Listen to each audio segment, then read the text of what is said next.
only other thing that I caught was. Hold on, let me look at this. Okay.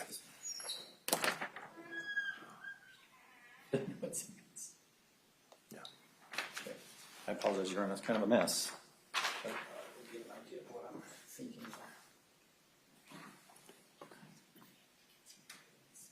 So what you submitted to me was lowercase. Yes. What the state submitted was uppercase for murder and then second degree. What's in instruction for first degree murder? It's going to be uppercase. What's that? It'll be uppercase. They should both be uppercase. That's, So if we're using uppercase for first degree murder, we'd use uppercase for second degree murder as well. okay. Okay. Okay. Do you need this back, counsel? Sure. That might be your only copy. Okay. Other than the redaction then of element number 3, is there any other objection? We've already discussed the case form will both murder in the first degree and murder in the second degree. And while we're having the conversation, it'll remain the same for the count number 2. Whatever the description of the alleged offense is will be in uppercase. And we haven't had the conversation about the offer for the lesser included of second degree. So no further objection to 211. Okay. So it will be given with the modification, the redaction of element number 3, and then the renumbering of element number 4. And along the same lines, we may want to do 14-141 next. It's just semantics once again.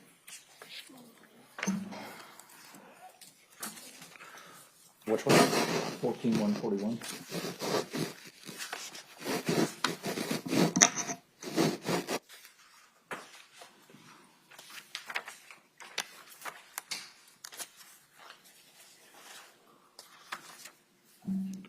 And I can approach with the state's original.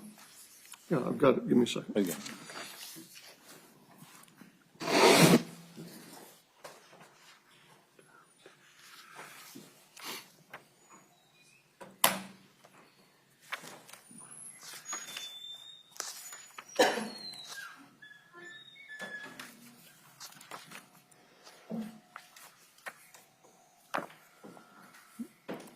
So the objection's the same. It's the style of the description of the charge. Is that correct?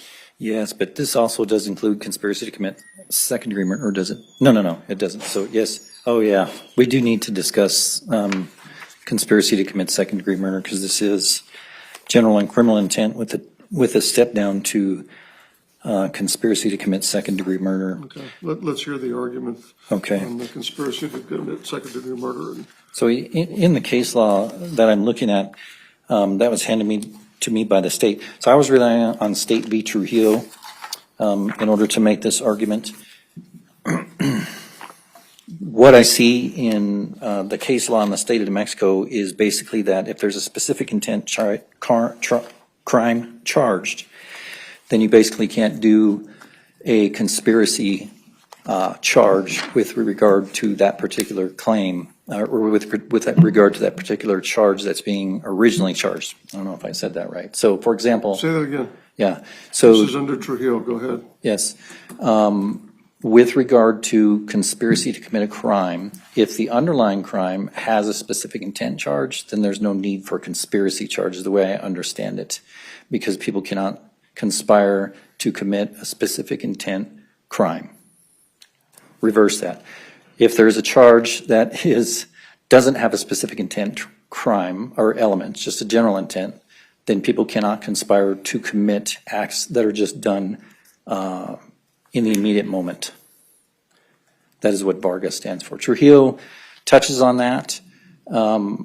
Same concept, and most of the case law in the state of Mexico does touch on that same concept, but what we're arguing as the defense is if this case goes to the jury number 1 with a step down to second degree, it could be confusing to not have a conspiracy to commit second degree murder. So that's our first argument, that it could be confusing to the jury. Second is I can think of situations in my head where two people may be walking through a park and run into a third person, an aggravated battery breaks out, and then the two people just decide to kill the third person. That requires both of them to have the intent to kill. It doesn't form right there, but they both have it.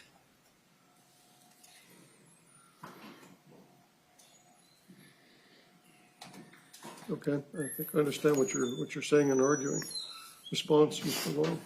Thank you, Your Honor. So the two cases that the state is relying on, I do have a copy for the court, is going to be, yes, State v. Trujillo, and that is going to be 2002 NMSC 005, as well as State v. Vargas, and that's going to be 2020 Westlaw 2020 WL 995821. And essentially in both of those cases, what happened was there was a conviction for first-degree depraved mind homicide, and as well as conspiracy to commit first-degree depraved mind homicide. What happened was that there was, I guess, a request for an instruction down to conspiracy to commit second-degree homicide under the depraved mind theory. And essentially what the court said in both of those timeout, that is actually a crime that doesn't exist. So in the analysis of Vargas, what they did go through is that there actually can be a scenario where you got a second-degree homicide and then potentially you do have conspiracy to commit second-degree homicide. They didn't lay that out, but I think that we've all been doing this long enough that we can conceptualize that scenario. However, what is before the court and the evidence that is before the court is not that. This was not a spontaneous killing. And so since there is no evidence of a second-degree conspiracy, then that is why the state has not included that instruction in its proffered instruction. That's why we are objecting to the defense proffered instruction for a second-degree conspiracy. Okay, I think I understand the state's position. So coming back to the defense again, what is before this jury where we could get to a second-degree conspiracy?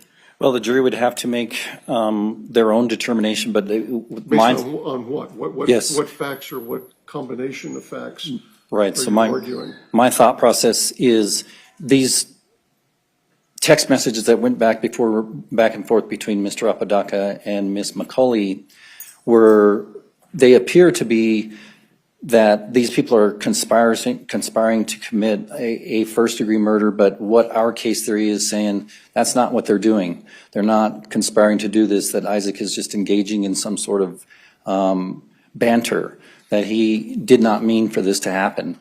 And because of that, Ms. McCauley then decided on her own to commit the crime at the very last second when Mr. Apodaca went to the bathroom. And so we can see an instance where the jury could look at those facts and understand that this alleged first-degree murder switched to a second-degree murder when Mr. Apodaca left the room.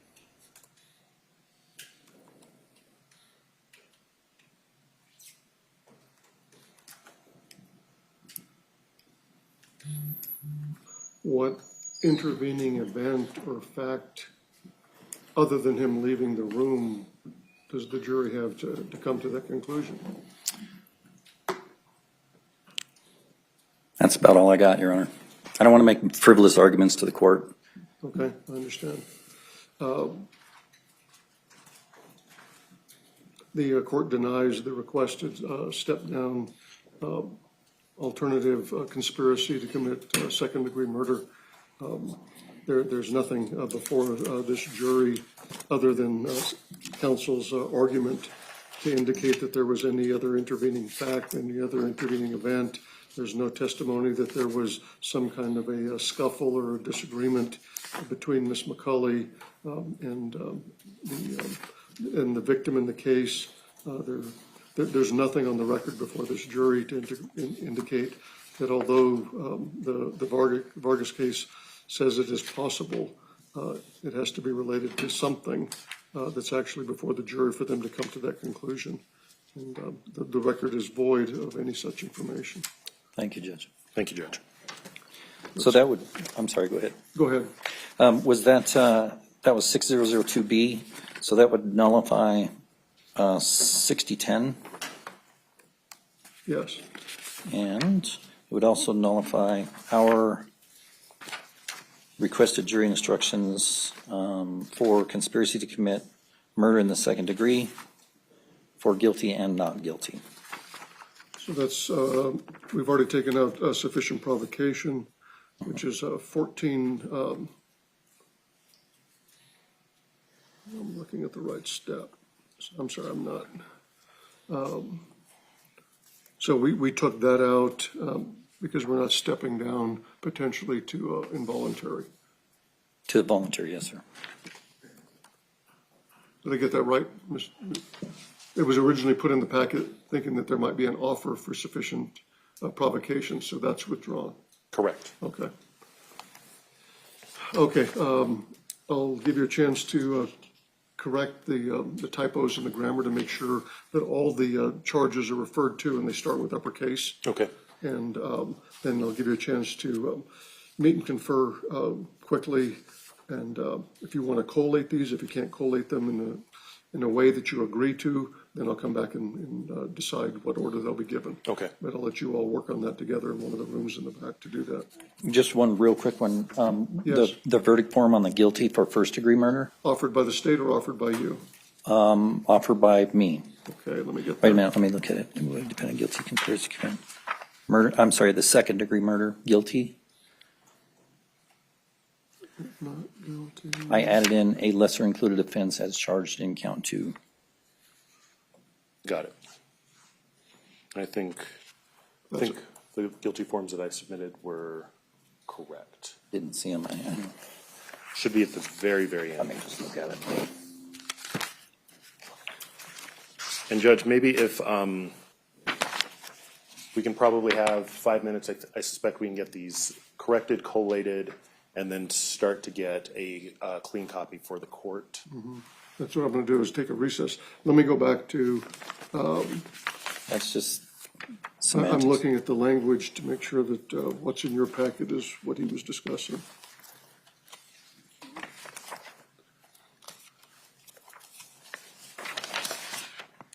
I think they both read the same. Well, okay, so I have the one from the state. It says we find the defendant guilty of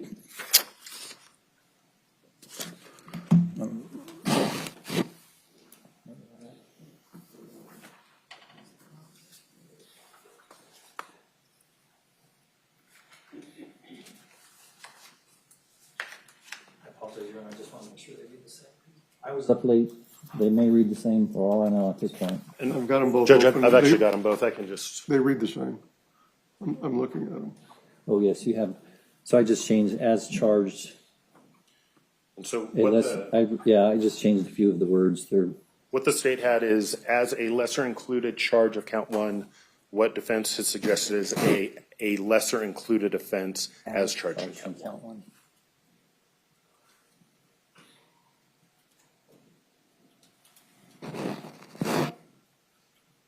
Add the word offense.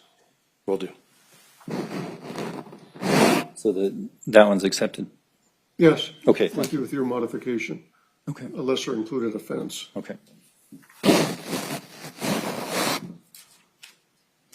Okay. With respect to the jury instructions, anything else that we need to do before I give you some time to work on them? I don't think so, Judge. Okay. No, Your Honor. So given how this is going to happen when we come back in front of the jury, I'll have the defense rest and then I'll instruct and then we'll go to closings. So take the time now to get ready for whatever you need to do. We had talked about at the end of the day, Ms. Murphy, how much time do you need for closing? Combined with rebuttal, Your Honor, I'd ask for an hour and a half. I think it'll take less than that, but I'd ask for an hour and a half total. 1.5 total? Yes, Judge. For the defense counsel, what do you need? Judge, looking at about 40 minutes to an hour. Okay. I keep time, so do you want a heads up? At what point in your, At closing, during my closing, if I'm bumping up against the 1 hour, I would like, if Your Honor would tell me. And then a 5-minute warning during rebuttal if I've used the mini okay, balance. so I'll give you notice at 55 minutes And council, you said 40 minutes to an hour. I'll give you the same notice at 55 minutes if you're there. You give me a 10-minute notice, Judge, at 50? Sure. So,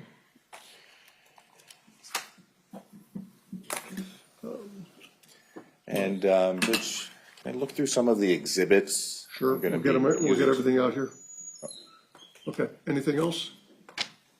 Nothing from the Nothing's from the state, thank you. We'll be in recess and off the record if you want to get set up for closing, and council, while you work, and then get me a clean copy and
We are back on the record outside the hearing in presence of the jury. Let's talk about a couple of housekeeping matters.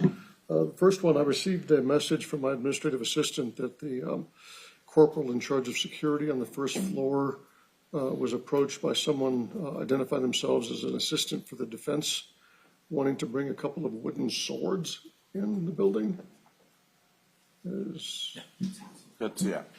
Your Honor, we were going to use it as a demonstrative, Judge, for the closing statement. Originally, I was thinking about just holding up the box to the evidence, since we can't access the evidence directly. As a demonstrative, we were considering using that in our closing, Your Honor, just for the DNA demonstration. Have you seen the items, I Counsel? brought it up, Ms. Murphy. I haven't seen them, Your Honor. He did mention it to me a minute ago. We'll need to arrange for you to see them and then see if there's any objection. In terms of scheduling, I'll have you rest in front of the jury. Okay. And then I'll instruct, and then State's Counsel will make her closing, and then we'll recess. And that'll be their bathroom break, because when we come back from that, defense will do its closing, and then the state will do its reply. And then we'll give them the case. I also alerted the bailiff to be ready. It takes about an hour and a half to have anything delivered to the courthouse for their lunch. So they probably will place their order during the first recess. Do you have packets? I would like to go through them very quickly. Okay, let's do this. Let's take another recess, let you and counsel look through those. Ms. Murphy, if you'd like to go with Mr. Nair down to the first floor to look at whatever they want to bring up. He hasn't let them through. He won't let them through. He wouldn't let somebody through with a baseball bat, so he wasn't going to let anybody through with a wooden sword either. Okay. So go take a look at him and see if there's any objection. Judge, one more item we do have, the list of exhibits with the numbers. Defense has seen it and agreed, so. So we'll send it back as an aid to the jury. I'll just leave it right up here. Okay. Is it, okay. Go ahead and we'll go off the record and let you collate. Great, thank you, Judge.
We're back on the record outside the hearing in presence of the jury with counsel and Mr. Apodaca present. We're going to go through and number the jury instructions.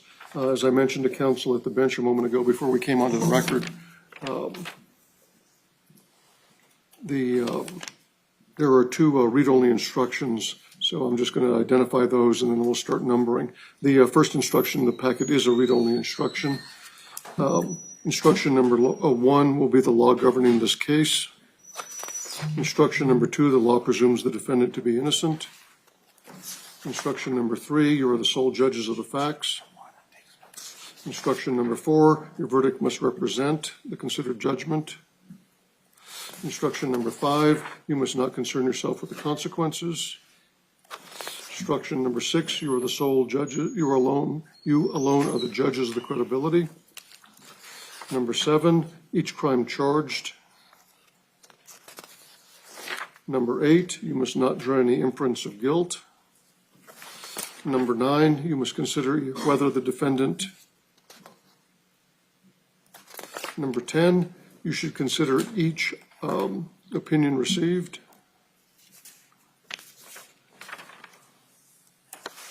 Number 11, an expert witness. Number 12 is the first element's instruction for count number 1.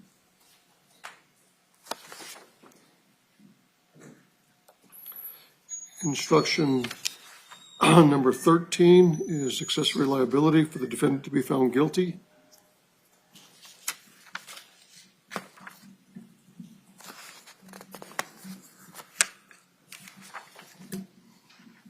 Instruction number 14 is the elements instruction for second degree.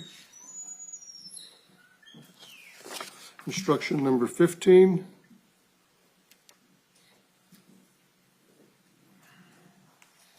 is the elements instruction for count number 2, conspiracy.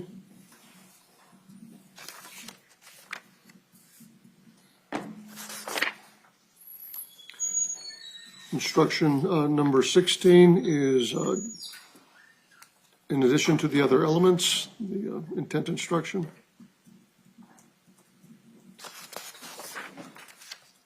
Instruction number 17 is the definition of great bodily harm. Instruction number 18 is you have been instructed on the crimes of first degree, willful, and second degree for count 1.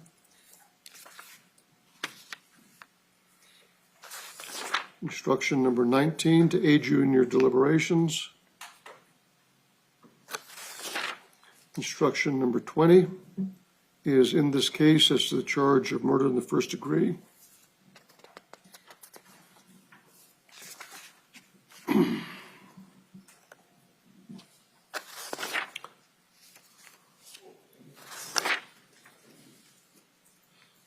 Instruction number 21 is in this case, there are 2 possible verdicts as to count 2.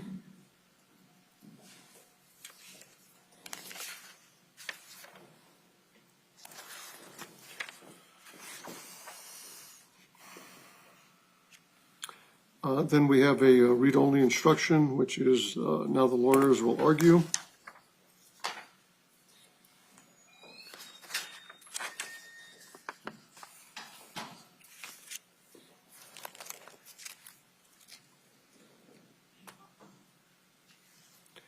And then we have the final instruction, which will be number 22, and you're getting me a copy with the alternates' names in there. And Judge, we can actually have one. We can have one printed. It's going to take a few minutes. Though. That's fine, because we're not going to get to that instruction until after closings are done. We even have a break between now and then. And then I have verdict forms. As to count number 1, I have guilty and not guilty, first degree. Then I have guilty and not guilty as to second degree. Then I have guilty and not guilty as to the conspiracy charge, which is count 2. And there are no special questions for the jury. Is there anything else before we have the jury come in? Let's talk about the other issue. Is there anything else about instructions? Nothing from the state. Okay. And the court had counsel go down and look at the demonstrative exhibit. Is there any objection? I objected to one of the swords, Your Honor, and I don't object to defense using the other one for the limited purposes that he offered it to me, that he was going to use it. Mr. Nye? That's correct, Judge, and we're fine with that. The Okay. other one is back in the car. So you sent one back and the other one's sitting at the front desk, or where? The other one is in the PD office. It was brought up by the sheriff. Okay. And he said he will bring it when we do our closing. Okay. So scheduling wise, Corporal, the state's going to close first. We're going to take a break, and then the defense will close after that. So during the break, you can make sure that counsel has that available. Okay. Okay? And do you want me to have it here in front? It's not an exhibit. You can put it up here. Actually, why don't you give it to defense counsel, and then whenever you intend to use that as part of your presentation, you can retrieve it from counsel table. Your Honor, I think, My preference was that it not be located over on the side of the courtroom, Your Honor. I don't think we have an or if it extra is, table up here in front of me. I don't want it sitting on the counter for all of the closing. I have one of the deputies here with it. That's it. That's too much show. It should be available to defense counsel. You can just stand it inside this little counter in front of me during the break. thank you, Judge. Anything else before we call in the jury? Nothing from the state, Judge. Nothing for defense. All right, let's bring in our jury. Yes, thank you.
You may be seated in the courtroom, ladies and gentlemen.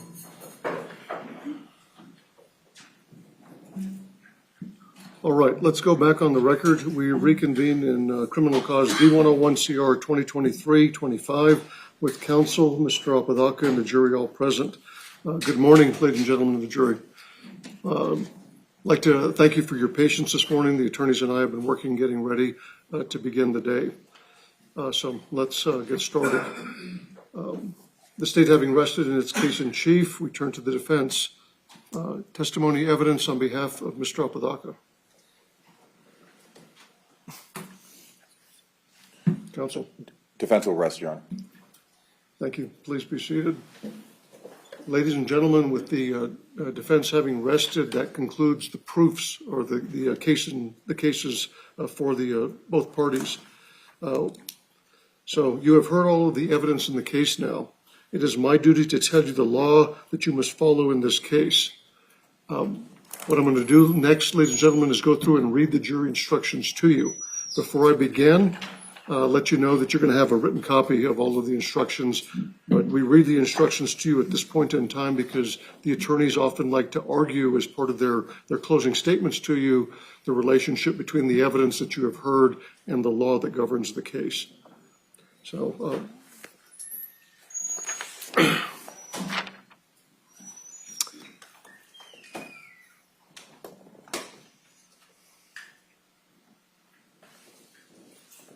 just wait a second for everyone to have a seat. Let's begin. Instruction number 1. The law governing this case is contained in the instructions that I am about to give to you. It is your duty to follow the laws contained in these instructions. You must consider these instructions as a whole. You must not pick out one instruction or parts of an instruction and disregard the others. A copy of these instructions will be given to you when you begin your deliberations. Instruction number 2. The law presumes the defendant to be innocent unless and until you are satisfied beyond a reasonable doubt of guilt. The burden is always on the state to prove guilt beyond a reasonable doubt. It is not required that the state prove guilt beyond all possible doubt. The test is one of reasonable doubt. A reasonable doubt is a doubt based on reason and common sense, the kind of doubt that would make a reasonable person hesitate to act in the graver and more important affairs of life. Number 3. You alone are the sole judges of the facts in this case. It is your duty to determine the facts from the evidence produced here in court. Your verdict should not be based on speculation, guess, or conjecture. Neither sympathy nor prejudice should influence your verdict. You are to apply the law as stated in these instructions to the facts as you find them, and in this way decide the case. Instruction number 4. Your verdict must represent the considered judgment of each juror. In order to return a verdict, it is necessary that each juror agrees. Your verdict must be unanimous. It is your duty to consult with one another and to try and reach an agreement. However, you are not required to give up your individual judgment. Each of you must decide the case for yourself. But you must do so only after an impartial consideration of the evidence with your fellow jurors. In the course of your deliberations, do not hesitate to re-examine your own view and to change your opinion if you are convinced it is erroneous. But do not surrender your honest conviction as to the weight or effect of evidence solely because of the opinion of your fellow jurors or for the purpose of reaching a verdict. You are judges of the facts. Your sole interest is to ascertain the truth from the evidence in the case. Instruction number 5. You must not concern yourself with the consequences of your verdict. Instruction number 6. Excuse me. You alone are the judges of the credibility of the witnesses and the weight to be given to the testimony of each of them. In determining the credit to be given to any witness, you should take into account his or her truthfulness or untruthfulness, his or her ability and opportunity to observe, his or her memory, his or her manner while testifying, any interest or bias he or she may have, and the reasonableness of his or her testimony considered in the light of all the evidence in the case. Instruction number 7. Each crime charged in the indictment should be considered separately. Instruction number 8. You must not draw any inference of guilt from the fact that the defendant did not testify in this case, nor should this fact be discussed by you or enter into your deliberations in any way. Instruction number 9. You may consider whether the defendant committed domestic violence against Kara McCauley on April 4th, 2022, and facilitated sex work of Kara McCauley other than the crimes charged in this case for the purpose of determining the existence of the intent and knowledge that he could have aided and abetted the murder, which is a necessary element of the crime charged, and the preparation or plan to commit first-degree murder, willful and deliberate, as an accessory, and conspiracy to commit first-degree murder, willful and deliberate. Instruction number 10. You should consider each opinion received in evidence in this case and give it such weight as you think it deserves. If you should conclude that the reasons given in support of an opinion are not sound, or that for any other reason the opinion is not correct, you may disregard the opinion entirely. Instruction number 10.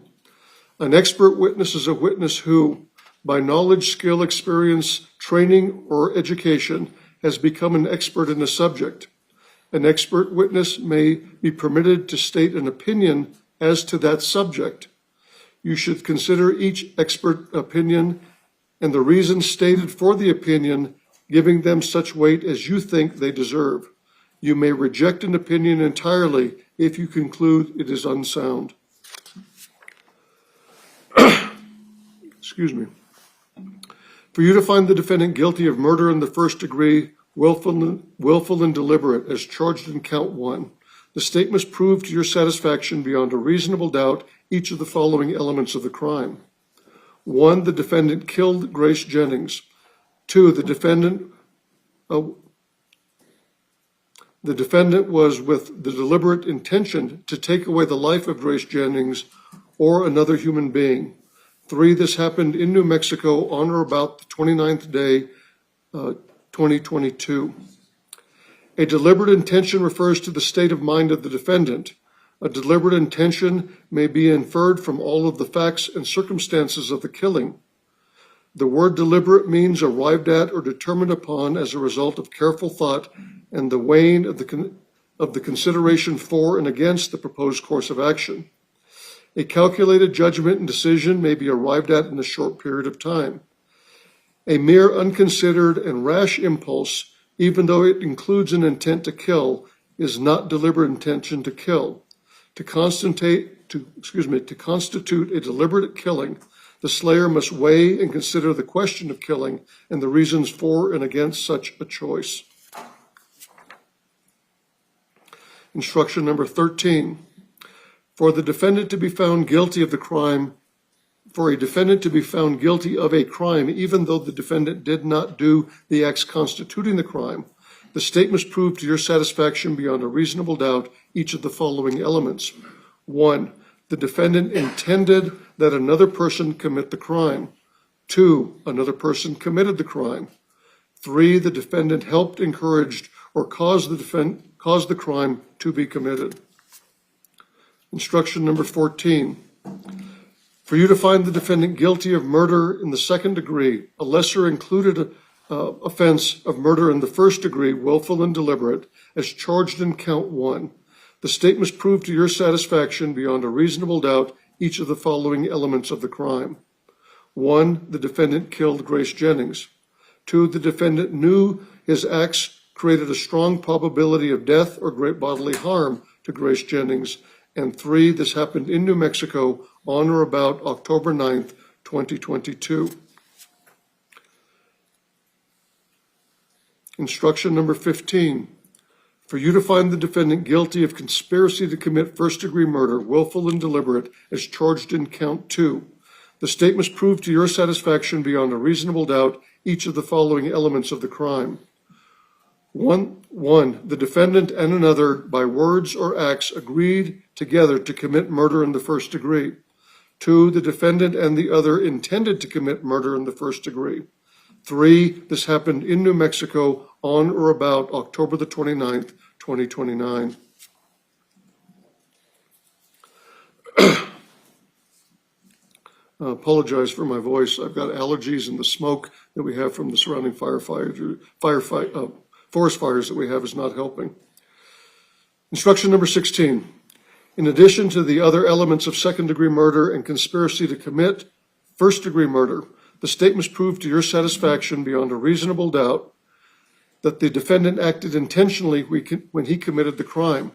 A person acts intentionally when he purposely does an act which the law declares to be a crime, even though he may not know that the act is unlawful.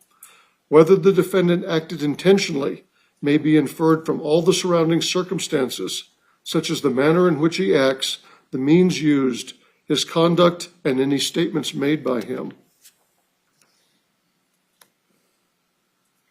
Instruction number 17 is a definition. Great bodily harm means an injury to a person which creates a high probability of death. Instruction number 18. You have been instructed on the crimes of murder in the first degree, willful and deliberate, and murder in the second degree as charged in count 1. It is up to you, the jury, to choose the manner and order in which you deliberate on the crimes charged in count number 1. However, to return a verdict, you must follow the procedure described in the next instruction. Instruction number 19. To aid you in your deliberations, in returning your verdict, you will be provided both guilty and not guilty verdict forms for each of the crimes charged in count number 1. Unless you unanimously agree on a verdict, you should not sign a verdict form for that crime. Although you may deliberate the crimes charged in count 1 in any manner and order which you may choose, you must return your verdicts for each offense charged in count 1 in the order as they are instructed.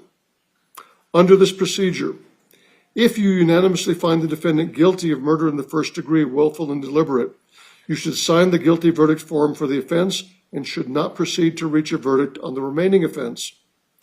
If after reasonable deliberation you do not reach a unanimous verdict on murder of the first degree, willful and deliberate, you should not sign a verdict form for that offense, and you should not proceed to reach a verdict on the remaining offense.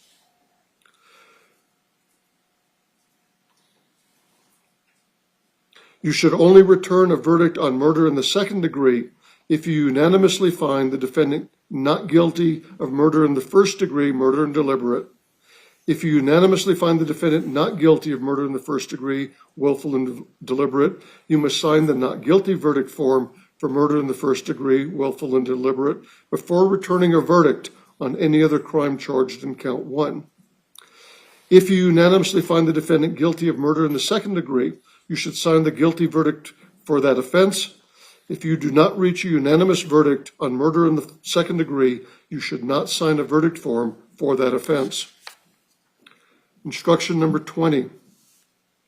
In this case, as to the charge of murder in the first degree, willful and deliberate, in count number 1, there are 4 possible verdicts as to the defendant, Isaac Sampson Apodaca. 1, guilty of murder in the first degree. 2, not guilty of murder in the first degree. 3, guilty of murder in the second degree. 4, not guilty of murder in the second degree. You must consider each of these crimes. You should be sure that you fully understand the elements of each crime before you deliberate further.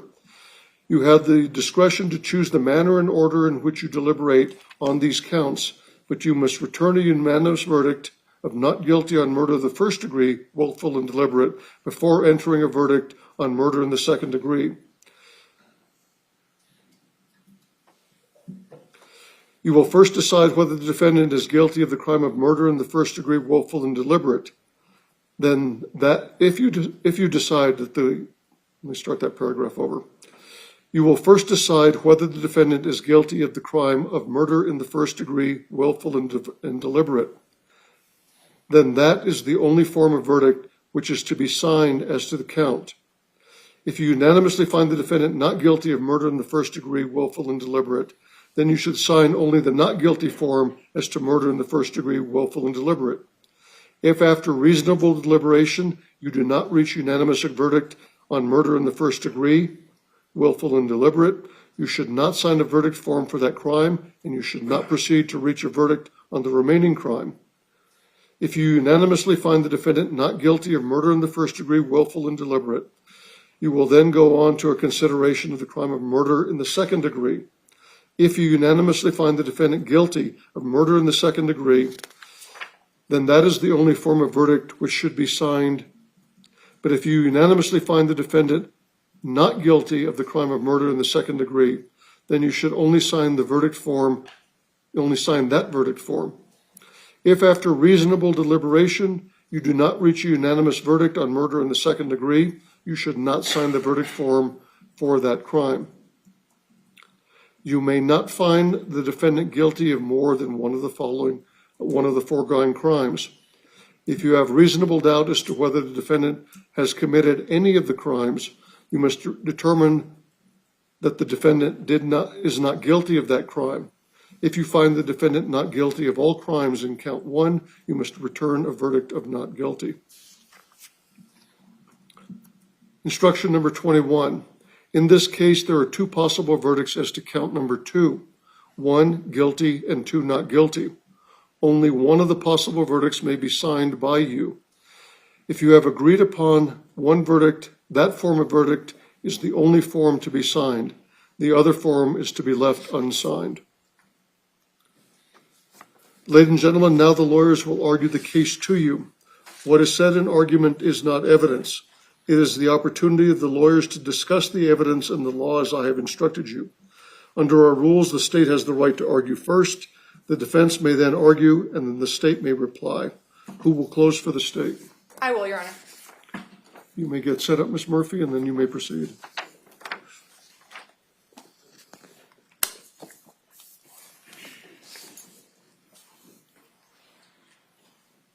Before she begins, just to kind of give you a heads up on the schedule, Ms. Murphy's going to make her closing statement to you.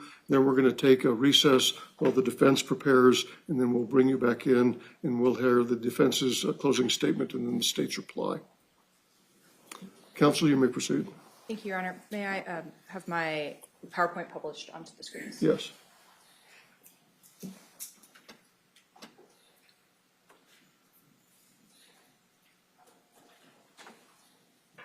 Are the monitors up in the jury box? Okay. Go ahead, counsel. Good morning. Let me begin by thanking you again. This has been a long several days. You've seen a lot of evidence. I think there's 91 exhibits, some of them with many, many photos on those discs. You've reviewed hundreds of pages of records, and you've been very attentive throughout, and we thank you for your time and attention in this case. Let's talk about what this case is about and what the state has done to prove its burden beyond a reasonable doubt. This case is about caused, helped, encouraged. Kiara McCauley killed Grace Jennings around 1:30 in the afternoon on October 29th, 2022. After Isaac handed her the sword, it was Kiara that slashed and stabbed Grace on the bed in that garage until Grace was dead. Kiara is the principal in this case, the principal actor, but her accomplice, the partner that she was dependent on, was the long-standing architect of this murder. We know Kiara killed Grace Jennings. 1, because she told us. We know that it was Kiara's DNA that could be recovered on the sword handle, and that the minor profile, the DNA that wasn't Kiara's, was also present, but it was too insufficient for further testing or conclusions. We know that Kiara's latent prints or fingerprints were the only ones that could be matched, and others were not sufficient for comparison. And we have been very clear about this position throughout the trial. Kiara killed Grace Jennings. But it is not required in this case that Isaac Apodaca inflicted any injuries on Grace for him to be guilty of first-degree murder under an aided and abetted theory. Isaac Apodaca is not accused of being the one that wielded the sword.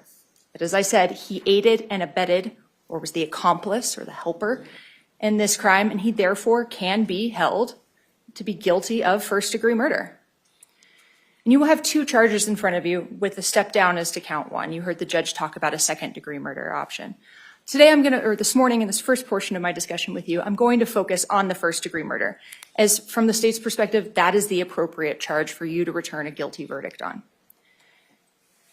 The state is asking you to convict on that first-degree murder because the deliberate intention or the willful and deliberate planning, premeditation that is evident throughout this case shows that there was planning, conversations, forethought, all put into the murder of Grace Jennings. So let's start with a quick timeline of kind of where people are and how their bodies are moving through this case.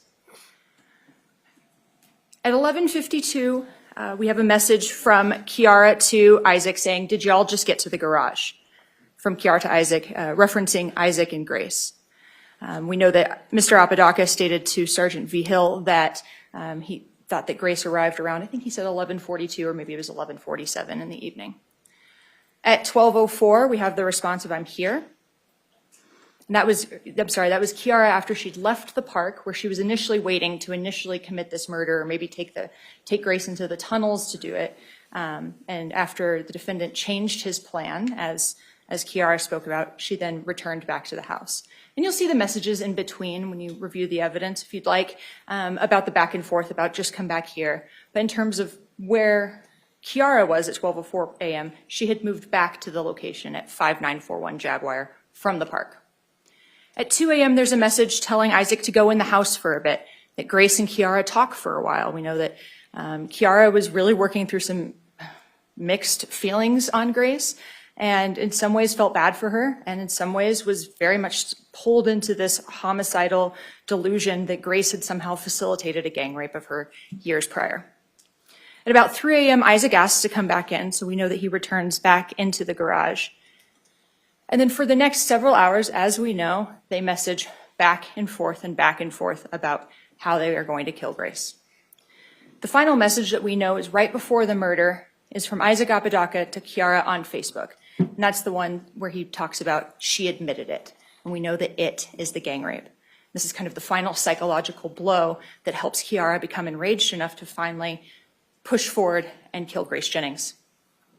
At 1:34 p.m. on Isaac Apodaca's phone that we see in the Celebrate extraction from his actual physical device, the one that was taken off of him at AP Wireless, the one that Sergeant V. Hill reviewed with him, there's a search of how to dispose of a body. At 1:42 in the afternoon, just shortly after that, that's when Isaac first calls his mom for help. He'd called her earlier about asking for a ride as part of Operation Fake Kickout. But at this point, he calls his mom for help. Now, it's been a bit of a misnomer in this case that Isaac called 911. And let's be very clear, Isaac Apodaca never called 911. He called his mommy. And then his mom called 911. And then dispatch called Isaac and he didn't answer. And then eventually, after several minutes, he called them back. But Isaac did not go and run and ask for help from paramedics or first responders or law enforcement. His mom did. His mom is the one that kicked off the law enforcement response. Now, you're going to have a series of jury instructions. You just heard the court read them to you. And they're about as much fun to read as dishwasher assembly instructions and about as important to this case as the nuclear codes. So, have fun digging into those, but those are your roadmap. Those are the rules handed down to you from the court on what you have to find in this case and the rules that you have to follow. After count one in the instructions, we call those the element instructions, and we'll look at them in a minute, you'll see the definition of aided and abetted. And again, I think you're picking up on this and have throughout this case, that is what the defendant is being charged with. And that instruction states that the defendant may be found guilty of a crime even though he did not do the acts constituting the crime if the state proves to your satisfaction beyond a reasonable doubt, a doubt based upon reason and common sense, that each of the following elements. Let's look at the murder instruction. The aided and abetted. 1, the defendant intended that another person commit the crime. Well, that is plainly evident in this case. Do it, just swing and don't regret the aim. Hours and hours of texting or messaging, handing her the sword, bringing Grace over. Of course this was intentional, and that was his goal all along. 2, another person committed the crime. Well, yep, that happened. Kiara McCauley killed Grace Jennings. And 3, the defendant helped, encouraged, or caused the crime to be committed. Caused, helped, encouraged, caused. So what crime are we talking about? What underlying offense do we have to prove happened? Well, we have to prove that there was a murder, that it was a first-degree murder. Murder in the first degree, this is called the elements instruction. You'll see the 1, 2, and 3. The defendant killed Grace Jennings.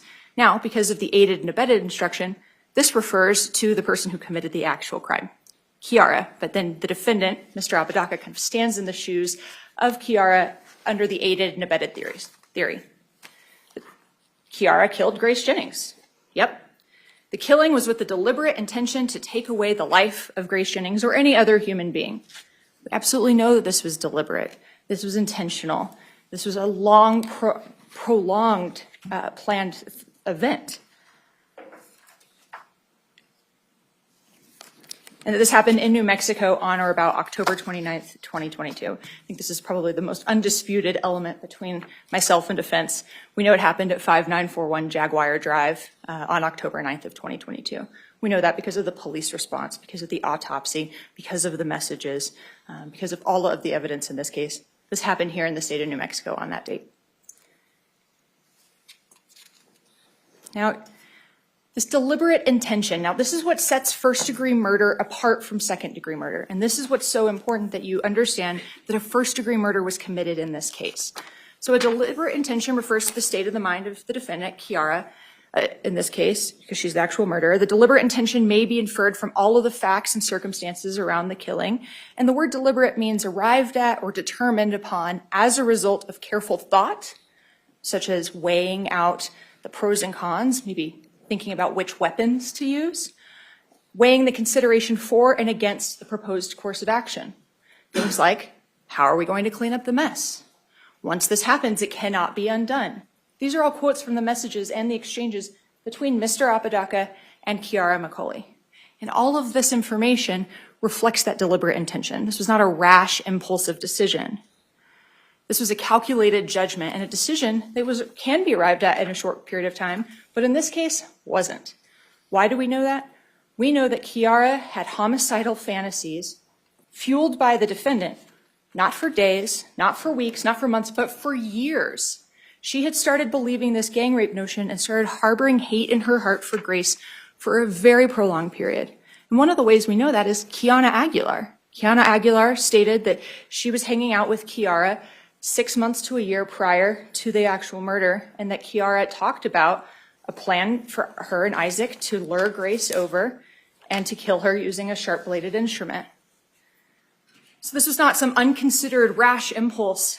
This was an intent to kill, and it had been building and in the works for a very, very long time. It just so happened that the night that Grace needed somewhere to stay and reached out to someone that she thought was a friend or would be helpful is the final thing that made it all possible. And as I said, there has to be this weighing or this consideration of killing and the reasons for and against such a choice. Kiara acknowledged, I thought I had reasons. I felt I had reasons to kill Grace. And those reasons had been continually supplied and pushed and nudged by Isaac Apodaca. Count 2 is conspiracy to commit first-degree murder. The defendant and another, in this case Kiara, by words or acts agreed together to commit murder in the first degree. And the defendant and the other person intended to commit murder in the first degree, and again, this happened in New Mexico. Now, this part of the crime this crime is complete very, very early on in the evening. As they have formulated the plan, as they are continuing to work out the details, as they have brought Grace or had Grace procured, that conspiracy, that crime is complete very early on, and that's why it stands alone from the aided and abetted of the actual murder. The murder itself is not complete until Grace is dead. I think that's pretty common sense. So the conspiracy, count 2, is actually kind of first in time, and then the murder, which is a long, aided and abetted process, caused, helped, or encouraged, you're going to hear me say that a painful number of times this morning, is from the beginning throughout until Grace is no longer with us. How do we know Grace died, and how do we know that Grace was murdered? We do have to prove that a murder occurred. Well, we talked to OMI, or Office of the Medical Investigator, Dr. Emily Helmrich.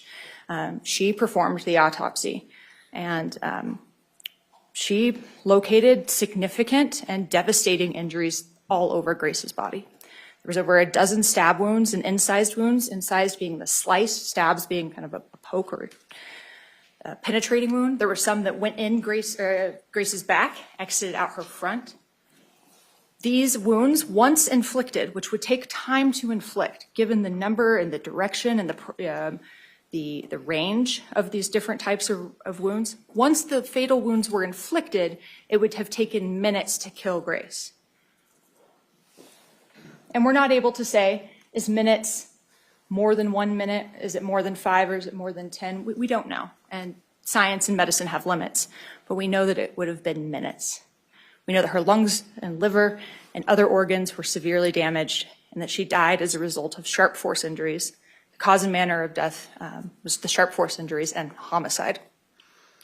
Now, also of note are that some of the injuries, many of them, the ones to the head and neck, the carotid injury, the slicing injuries kind of above the ears, a lot of those were post-mortem.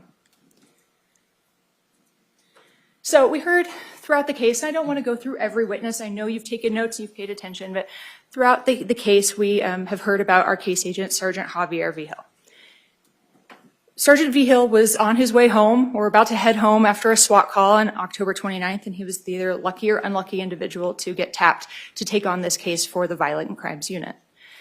He responded to the scene, he did a quick assessment, the scene was sealed, and then he began his interviews. He interviewed, as we know, Isaac Apodaca, Kiara McCauley, and in the days, weeks, months, and years that have followed, he has progressively built a case that you all have seen.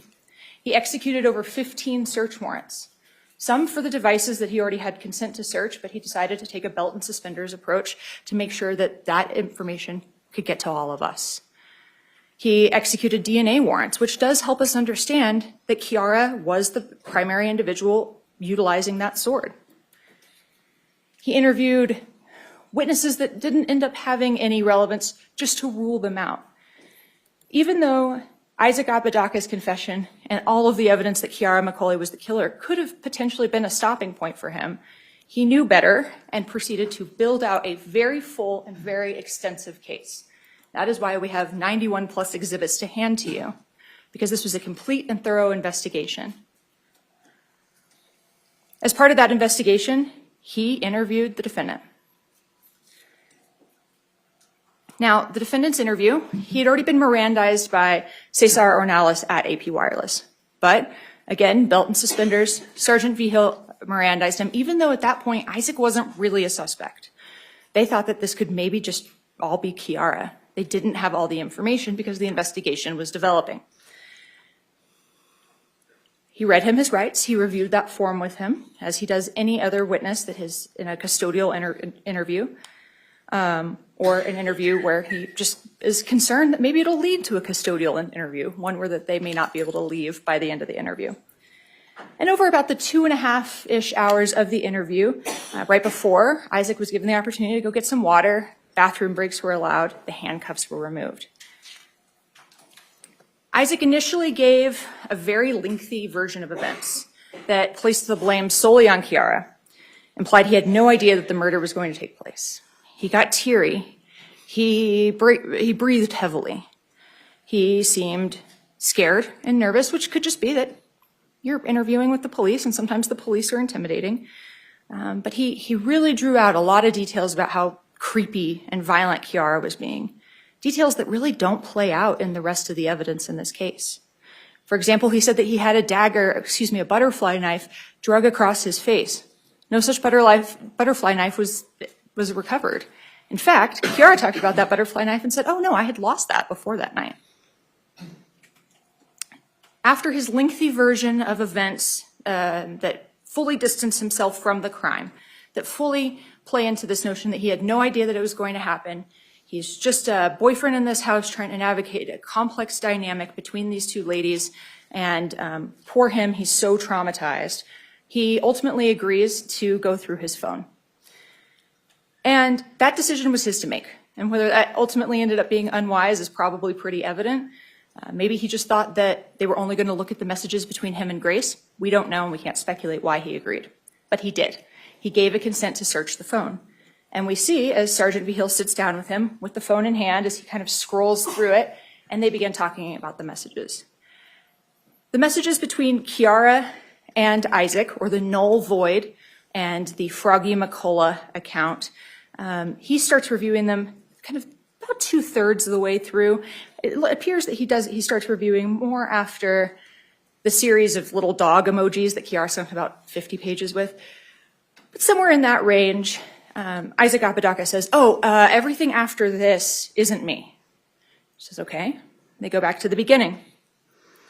Well, at the very beginning, our messages that immediately began to trouble, and I think weird out, it may be the term that Sergeant Vigil uses, things that implicate Isaac very, very early on. From the early texts about bringing Grace to the park versus the apartment, to the final messages of, she admitted it to me. He reviewed them with him. He gave him the opportunity to explain them. He went back through from that midpoint where he started at the beginning, and then ran back through. And then eventually, he confronted him with the inconsistencies that he was seeing. The defendant lied a lot in his interview. He lied about the reason for bringing Grace over, that he thought he could keep her safe. We know that the murder plot had long been in development and shifted on and off in terms of how throughout the evening. Because Kiara was already at the park when Grace was brought over. She was already dressed like a monster dude. She already had her sword with her. This plot had long been in place, and the defendant tried to lie and say that it was just to keep a friend safe. He said the conversations about cleaning up a mess were related to someone pooping in the bed that they were all laying in, and that if crime scene technicians looked through all the bedding, they would see human feces. One, those messages are plainly about cleaning up the murder, hydrogen peroxide and cold water washes to get blood and other evidence out. Two, I asked the crime scene technician about every piece of bedding that was in that garage, and none of it, thankfully, had human feces on it. You do have that evidence here if it is bloody and you would need to use your gloves and follow procedures to open it up. But if you want to inspect those items yourself, ladies and gentlemen, they've all been admitted as evidence for you. There's no poop in the bed. Isaac said that he didn't want anything to happen to Grace. But then he ultimately admitted that he did. It took a while for him to get there, but it was not the result of any coercion or threats or intimidation. It was just after being confronted with his lies over and over and over, and the nonsense that he was using to try and explain the text messages that he was clearly putting in a different context, not based on the reality of this case. He makes an admission.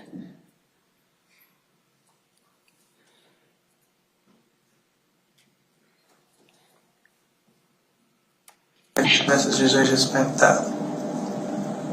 what I said. So did you want Grace dead kind of because of all that? I did. Okay. Did you want Grace dead because of all of that? Isaac responds, I did. He intended for the murder to happen. He's acknowledged in this case, in his statements and the messages, that he knew that Kiara had wanted to kill Grace for a very, very long time. As I mentioned, this was not a secret. Kiara said that she'd told multiple people and that she'd had lots of conversations with Isaac about it. This was not some shocking development. This was something that he had put into the works, that he was aware of, that he was facilitating. You heard some clips from some recorded conversations of the defendant while we're talking about his statements. He acknowledges in those calls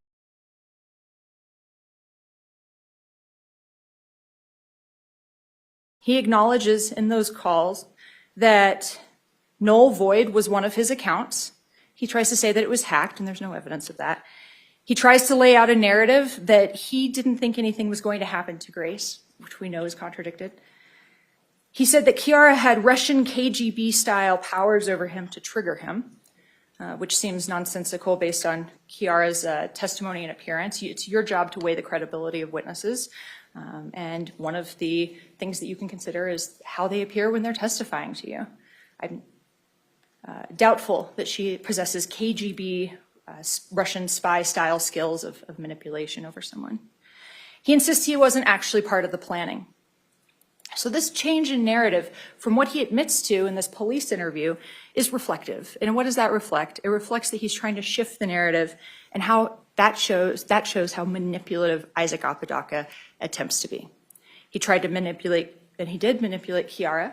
He tried to manipulate Sergeant Vigil, and maybe it worked for a little while until the text messages were discovered, and he attempts to manipulate his mom in these recorded calls. So this case has a lot of messages, Facebook and text messages or SMS messages, ones that are sent from a phone number to a phone number, as opposed from a Facebook account to another Facebook account.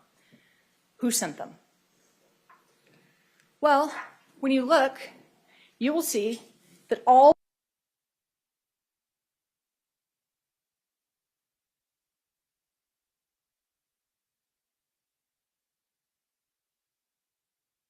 Isaac's phone. We know that because we see Sergeant Vigil scrolling through the conversation as it's housed on Isaac's actual physical device.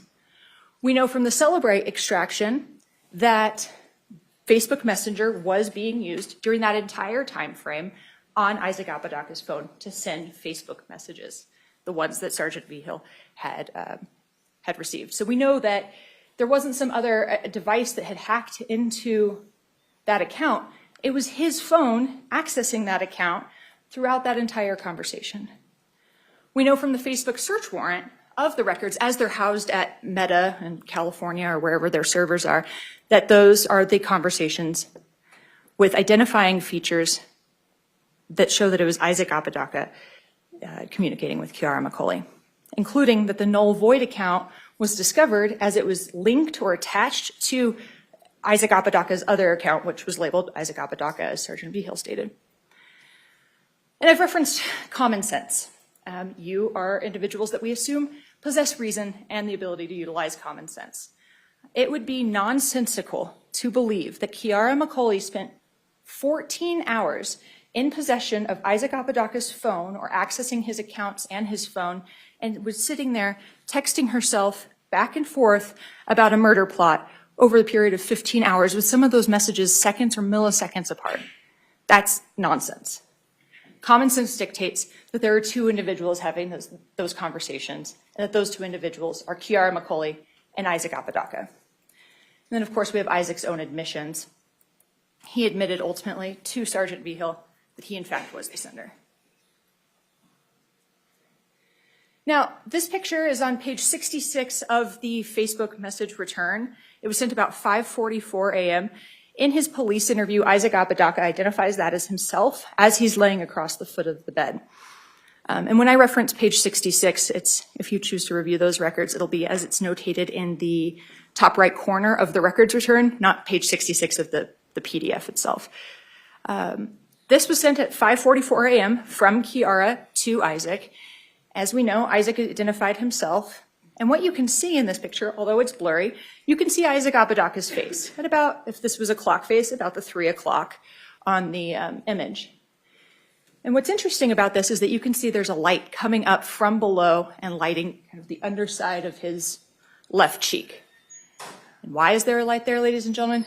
Because he possessed his own cell phone during this time frame. This is one other piece of cross-corroboration that these individuals are the ones who are plotting and planning, that Isaac Apodaca is actively participating, he's encouraging, he's causing, he's helping. Let's talk about Kiara McCauley. I believe I told you in my opening statement that Kiara would come across as strange, as potentially kind of a broken or troubled person, and maybe as someone who would do anything for love. We know that she was 19 years old at the time of the murder. We know that they were residing in the garage because Isaac wanted her away from her mom. We know that she believed Isaac for a whole slew of reasons, including a belief that he could potentially be the Archangel Gabriel or a voice box for the Archangel Gabriel, because he knew things about her that nobody else knew. Her deepest, darkest secrets, she believed he knew. We know that his nickname for her was Puggle or Puggy. You see that throughout the messages. And that she called him Otter.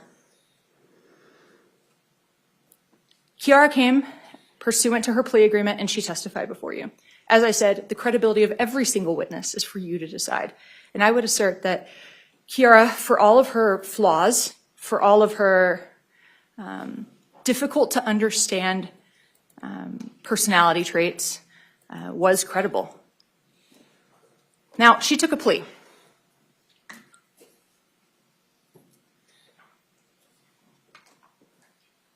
Kiara McCauley, and you have that plea paperwork in the exhibits,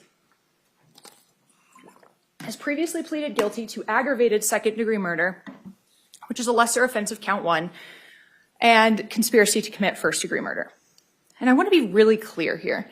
Just because she took a plea to aggravated second-degree murder, that doesn't mean that that's the only level of crime that she committed. Kiara McCauley absolutely committed first-degree murder. But in exchange, as a bargained for exchange for her cooperation, she was allowed to plead to a lesser, a step-down charge. So that does not necessarily mean that she only committed aggravated second-degree murder. She didn't. She acknowledged that she committed willful and deliberate first-degree murder by talking about her reasons to do so, the planning, and all of the steps she took. This is a bargain for exchange.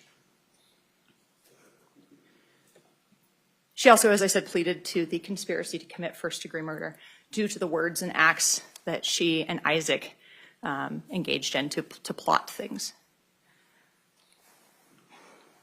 We heard from Dr. Michael Wellner, and boy, is he a talker. He's an expert in forensic psychiatry, and he loves to talk about his job and all of the conclusions that he has drawn. And he gave us 3 psychiatric or psychological themes to consider. And the first one is coercive control.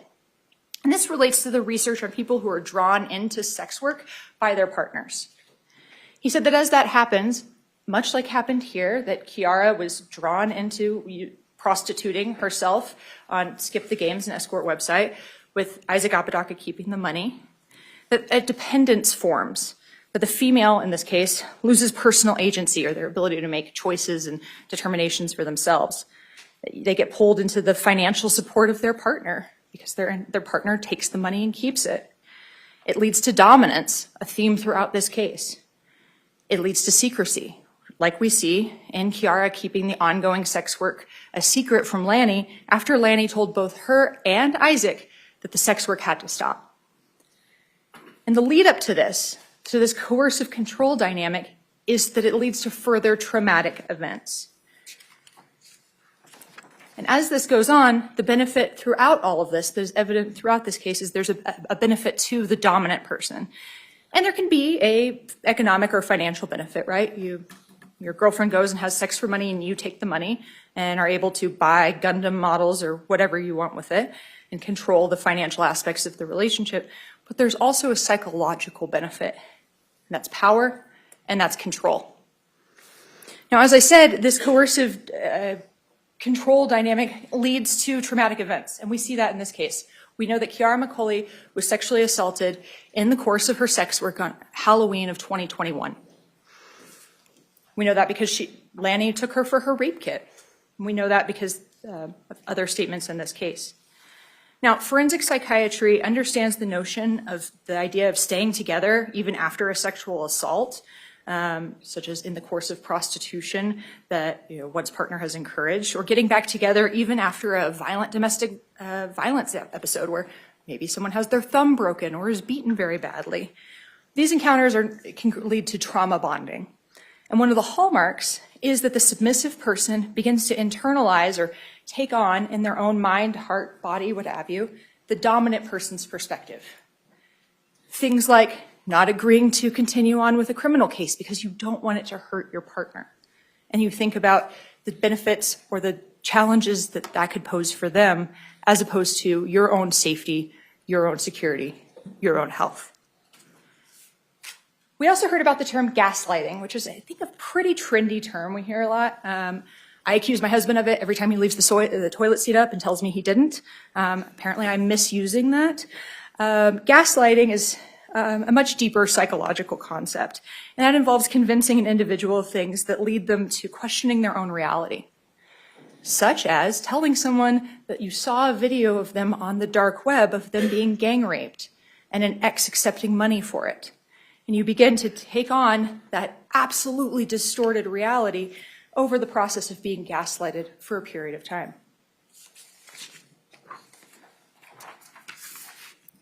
And we know that this coercive control dynamic, the elements of trauma bonding, and the gaslighting that went on is what fueled so much of Kiara's rage, her hatred for Grace, her conflicted feelings about Grace, because on the one hand, she still kind of loved her. On the other hand, she's grown to believe that this person is a monster who pimped her out to a bunch of men for money and is a sex trafficker. The gaslighting can lead to the belief that your individual is essentially a vigilante sex trafficking serial killer who's part or founded a group called Ghost. All of these distorted realities derive from the coercion, the trauma bonding, the control, the very toxic, I think is how Kiana Aguilar described the relationship dynamic, the dynamic that was present on October 28th into the 29th between Kiara and Isaac. So, the domestic violence and the sex work are being offered to you for a very limited purpose, and you have an instruction on this. It's important that you follow that instruction and only consider this evidence for the purpose that the judge has allowed you to consider it in those instructions. It's permitted to show the defendant's intent on October 28th, 2022. So we're not saying because he beat her up in April of 2022, on that date in April, he thought, oh, 6 months from now, I'm going to be able to get her to murder someone. It's the intent on the date of the incident. Based on their past interactions, he knew what he could push Kiara to do. Things that are... Hold on a second, Counsel. Again, everyone, before we continue, please check and make sure your phones are off. We knew that he could push Kiara to do things that an average person would not do. An average person does not hear that their partner has formed a Ghost and has a kill count of 40, and there are kill lists made for them without any sort of other corroboration or evidence, and just believes them. He knew, based on these prior experiences, what he could get Kiara to do. Things that aren't smart or in her best interest or safe. He could compel her. It's also relevant for you to consider for their relationship dynamic and how it led to this. Now, Dr. Wellner talked about a series of inducements or benefits and a series of persuasions that are absolutely visible throughout the Facebook messages and the SMS messages. I'm not going to talk about every single one. You have those messages. We've heard them at times, or at length, excuse me. The first one is that, in terms of a benefit that she would derive, is that she would move up the ranks in Ghost, and she would get perks on the black market. That was sent about 3:38 p.m., that's on page 37 of the Facebook records. At 5:55 a.m., on page 68, is, I just want you to do it so you can feel that rush of adrenaline. Adrenaline makes you feel good. He was trying to say, kill Grace and you'll feel better. We see that even more. So these are two of the inducements or the benefits, the power, the money, the sense of belonging in this organization that she could derive. And she believed in this organization so much that she let Isaac Apodaca tattoo her with some sort of insignia or ranking symbol on her body. Persuasions. He told her to use the dagger because it's blunt, and blunt cuts like butter. A little bit confusing, but it's what he said at 3:10 a.m. on page 35. The death will be instant. And this is after she said, well, will it be instant? He said, yeah. Just aim.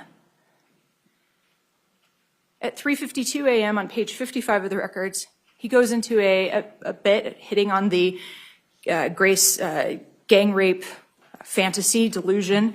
She sold you into the sex trade. Just swing and don't regret the aim.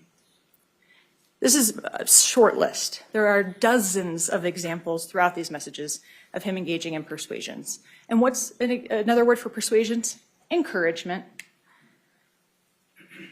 Again, ladies and gentlemen, helped, caused, and encouraged.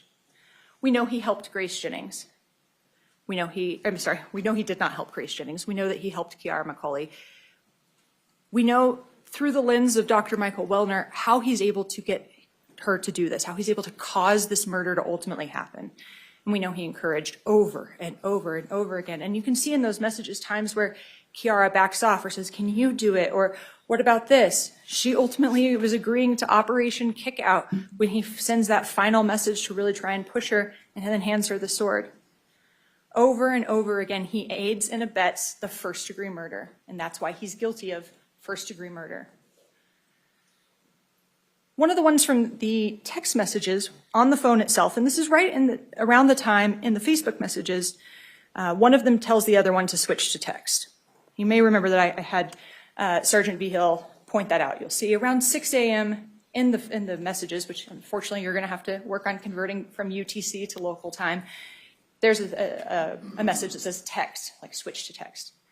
And around that time, he states, Isaac Apodaca from his cell phone, with the dagger, bring it up, turn flat, south to north, and with hilt east to west. She says something in response, and then he says, then turn it blade east to west, hilt north to south, and voila, she dead. This reflects, again, the intentionality behind these acts. There is no doubt that they were plotting all of the different ways that they could kill Grace Jennings and all the ways that they could ultimately clean up for it. Puggle, I'm wanting you to kill her. You have to end your suffering by ending her joy. This is an explicit reference to the suffering that Kiara felt that she had suffered from Grace. At times in the messages, Kiara talks about, I'm hurting, babe. Can you please get rid of her? This is too much for me. And then at times, of course, she does actively participate because she's so tied into this delusion and the fantasy and the inducements and the persuasions. But at 6:06 a.m., Puggle, I'm wanting you to kill her. You have to end your suffering by ending her joy. There is no other way to read that message. As I said, Your Honor, ladies and gentlemen, we know that the defendant's intent was for Kiara to murder Grace because he told her to do it repeatedly. And he kept trying to push her buttons over and over. It's a little bit like if someone has a key ring with a bunch of keys, and they're trying to undo a lock, and they try the first key and it doesn't work, so they shift to the second key, it doesn't work, and they keep trying and trying and trying until they find the key and the lock catches and the door opens. He knew which keys to use, and that's because he knew her particularized psychological weak points. This was because of he was her intimate partner, and it was someone over whom he had tremendous influence, tremendous control. We know that Kiara committed the murder willfully and deliberately. It was not an accident. It was not a rash impulse. It was not heat of passion.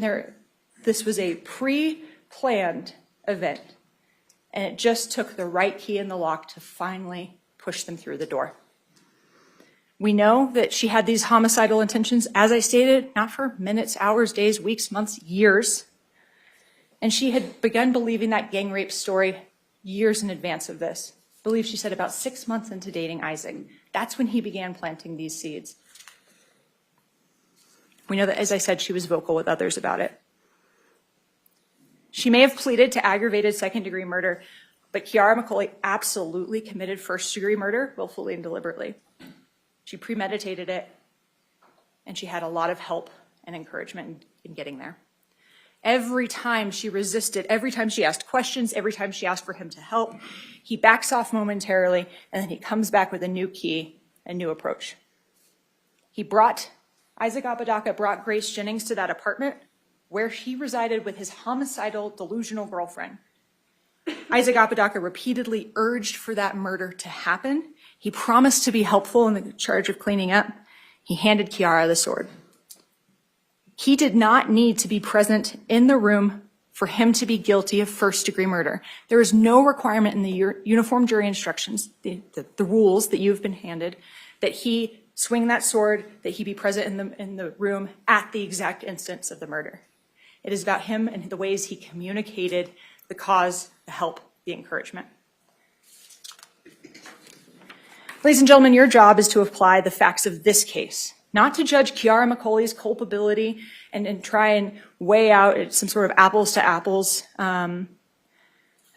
decision as to, well, if she took a plea, no. Her bargain for exchange stands on its own. Your job in this case is to look at Isaac Apodaca and his role in this case, to look at Isaac Apodaca and look at all of the causation, the encouragement, the help that he performed that led to Grace Jennings dying in that disgusting garage on October 29th of 2022. And as you apply those facts, these facts, this evidence to the law in this case, you will find that he is guilty of first-degree murder under an aided and abetted theory, and you will find that he is guilty of conspiracy to commit first-degree murder. I thank you for your time and attention, and I'll get the opportunity to speak to you again soon. Ladies and gentlemen, as I mentioned, in between the closing statements, we're going to take a quick recess. This will be our bathroom break for the morning. We'll come back and continue. If you would please go with the bailiff. All right.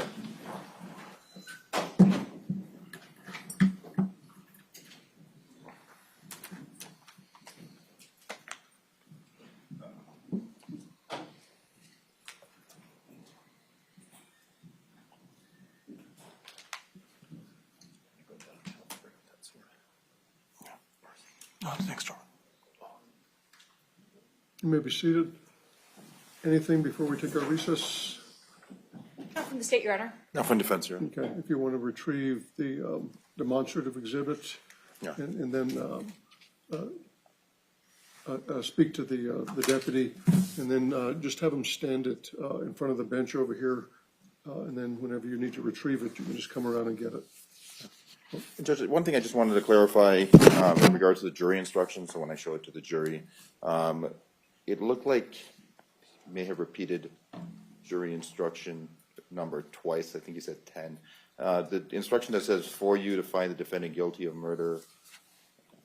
Yeah, it's attached to two exhibits, but it's slightly different if you'll read it. Let me pull it up. So I think we were on, it's the elements instruction for count number 1, or is it the Yeah, step for down? count 1 and the other counts. So that one is, I have, you are the sole judges of the facts in this case. That one is number 3. You alone are the judges of the credibility of the witnesses and weight. That's number 6. You should consider each opinion received in evidence. That's number 10. Wait. You were the sole judges of the facts is number 3. Yeah. Okay, and then you're at number 6. Let me follow Is it. the you alone are the judges of the credibility of the witnesses and the weight to be given. Yep, And then number 10 is you should consider each opinion received in evidence in this case and give it the weight you think it deserves. correct. And then I think it gets at 10 multiple times. I just want to clarify what number the elements for murder in the first degree, willful and deliberate is. Okay, so 11 is a definition of an expert. Okay. 12 is elements instruction for first degree murder. 12, okay, thank you. That's 12. And then the accomplice instruction. It's 13. 14 is the elements instruction for second degree murder. Okay.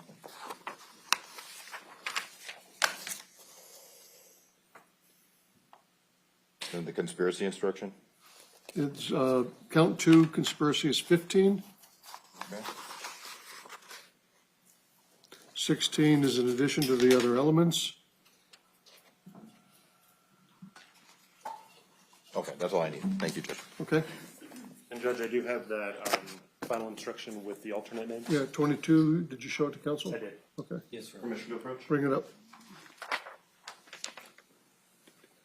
Thank you. Thank you. Okay, we're in recess and off the record. About 10 minutes and then we'll get started.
You may be seated in the courtroom. We are back on the record. At this time, ladies and gentlemen, the defense, on behalf of Mr. Apodaca, has the right to make a closing statement to you. Counsel, you may proceed. Thank you, Your Honor. Ladies and gentlemen of the jury, thank you. We've been together now for a little over 2 weeks, if we include the initial jury selection. Do appreciate you. I've been noticing that all of you have been paying careful attention and taking notes. Last week, in opening statements, I told you that you would hear some testimony and see some evidence, but what you would not see is anything directly linking Isaac Apodaca to the crimes charged in this particular case.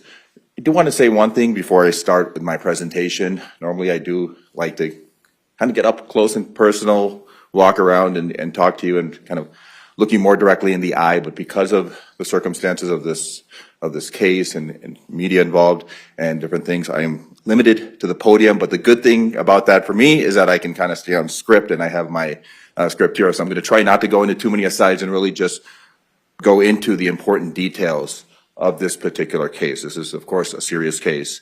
And you heard Ms. Murphy state that there were homicidal fantasies fueled by Isaac. That's what the state told you in their opening statement. Well, or closing statement. Well, ladies and gentlemen of the jury, the evidence shows something totally different. The evidence shows that Kiara acted alone, and the government has not proven that Mr. Apodaca in any way was a knowing participant. And I'm going to go into that, and I'm going to outline that. Isaac did not cause, aid, or encourage this killing by Kiara McCauley to take place, as the state would like you to believe, and as Ms. Murphy pointed out that you're going to hear a lot about cause, aid, or encourage. Well, that's not what happened here. The burden and presumption is that Isaac is presumed innocent, and the burden remains on the state at all times. Reasonable doubt is a doubt based on reason and common sense, and I'm sure you will employ your common sense when making your determinations here today. Attorney statements alone are not evidence. The evidence is testimony, exhibits, and stipulations.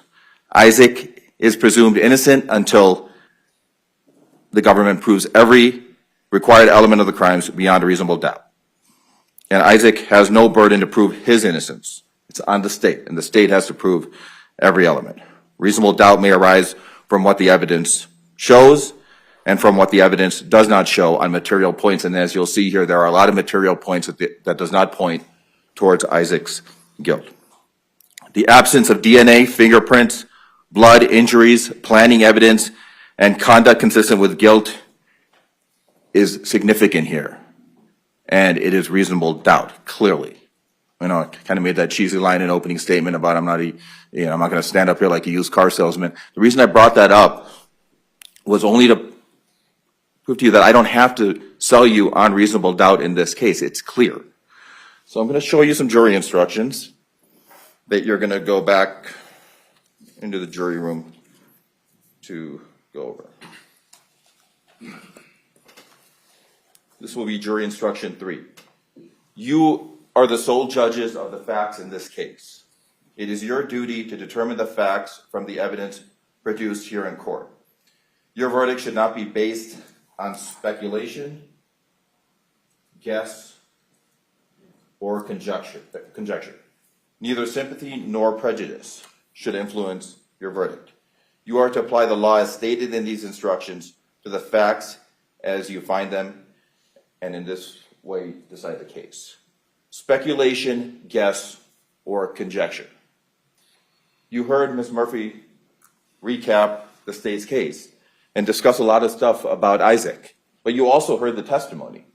And everything here is based on speculation, guess, conjecture in regards to some messages and perhaps some statements that Mr. Apodaca was coerced into adopting when a talented detective, Detective Vigil, cleverly framed a narrative for him to adopt.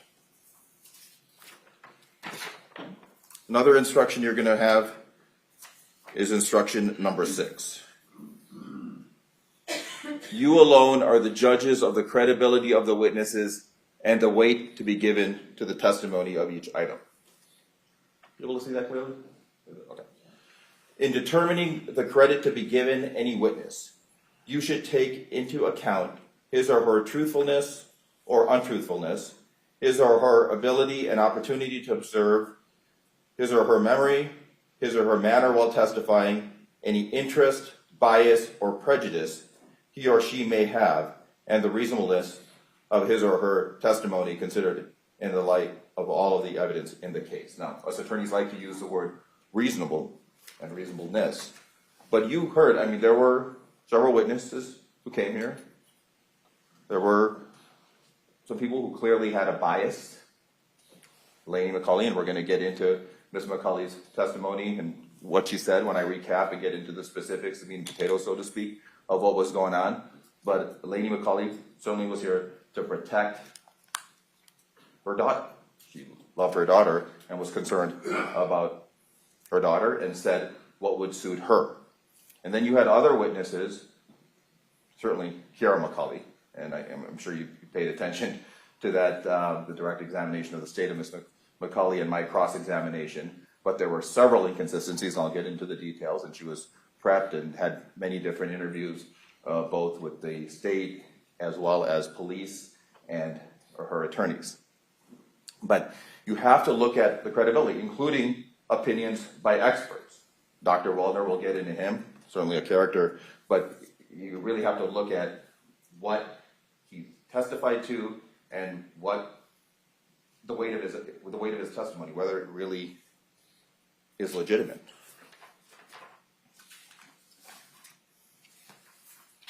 Instruction number 10. You should consider each opinion received in evidence in this case and give it such weight as you think it deserves. If you should conclude that the reasons given in support of the opinion are not sound, or for any other reason an opinion is not correct, you may disregard the opinion entirely. I think that's important when we're looking at all of the witnesses, and there were several opinions that were presented.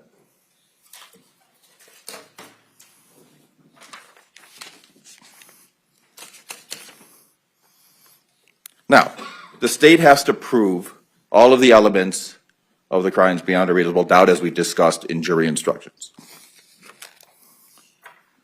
The first charge is for you to find the defendant guilty of murder in the first degree, willful and deliberate, as charged in count 1.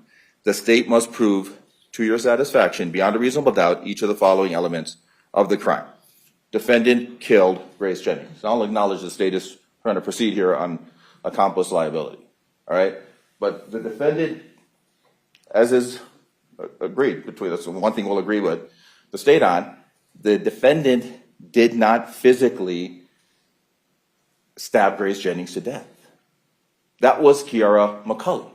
So now we're basing everything on some messages, maybe a statement he made to the Detective Vigil, and just various other circumstances and testimony, and then this grand old narrative by Dr. Wellner, who I'll get into more later, but Dr. Wellner didn't even sit down and discuss this with Mr. Apodaca or with Ms. McCauley. And the importance of that is that when you're trying to form an opinion, don't you have to form that opinion, especially when you're doing an expert opinion on matters such as coercion and control between two different individuals? Don't you have to sit down and talk to them up close and personal, know what's going on, know their,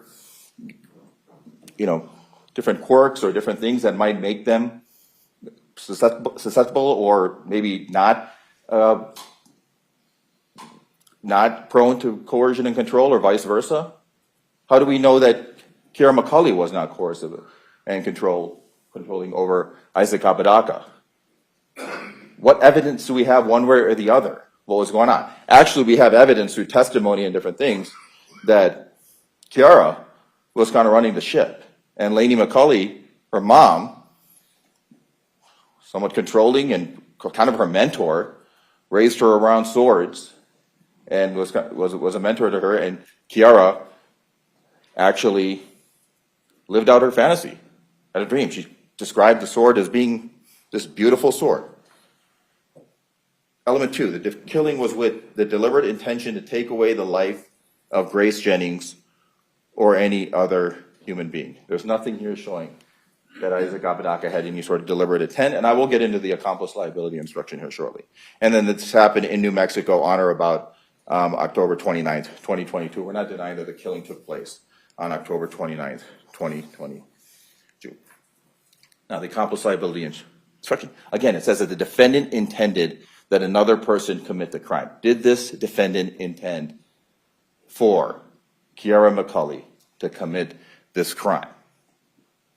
There's been absolutely no evidence beyond some crazy text messages that I'm going to get into and break down here that Isaac Apodaca intended for Kiara McCulley to commit this crime. Another person did commit this crime. We're acknowledging that Kiara McCulley committed this crime. And then the defendant helped, encouraged, or caused the crime to be committed. There's absolutely nothing. And I want you to carefully look over those messages. And I'm going to go over some of the messages, some of the specific messages, and explain to you why there's nothing showing that the defendant helped, encouraged, or in any way certainly caused this crime to be committed. Now, one thing that's important for you to, well, for me to discuss is if you find the defendant, find the defendant not guilty of first-degree murder, then there's his instruction as to second-degree murder. We don't believe defense, and I think it'll be pretty clear when you start deliberating that Mr. Apodaca is not guilty of murder at all here. But you do have to consider, and I do have to show you this, the instructions for second-degree murder. And this takes out the deliberate intent portion of the analysis. So the defendant killed Grace Jennings. The defendant knew that his acts created a strong probability of death or great bodily harm to Grace Jennings. Now, you know, I do have the plea up here, and I'm going to show that to you in a bit, but Miss McCulley's plea was to second-degree murder. And certainly she knew that there was a strong probability of death or great bodily harm to Grace Jennings. But nothing here shows that the defendant in any way had anything to do with wanting Grace Jennings dead and intending for this to happen. And then we would, of course, go back to the accomplice liability jury instructions in regards to encouraging and causing. And then there's also a charge of conspiracy to commit first-degree murder, willful and deliberate, as charged in count 2. The state must prove to your satisfaction, beyond a reasonable doubt, each of the following elements of the crime. The defendant and another person, by words or acts, agreed together to commit murder in the first degree. The defendant and another person intended to commit murder in the first degree, and this happened in New Mexico on or about October 29, 2022. Absolutely nothing showing that the defendant intended to commit murder in the first degree and that there were words and acts as far as any sort of legitimate agreement. Okay, so I wanted to just go over those jury instructions with you because I think it's important for you to kind of understand when you're doing your analysis. But it's going to be pretty straightforward, as I'm pretty sure you will realize when you get to the deliberation room.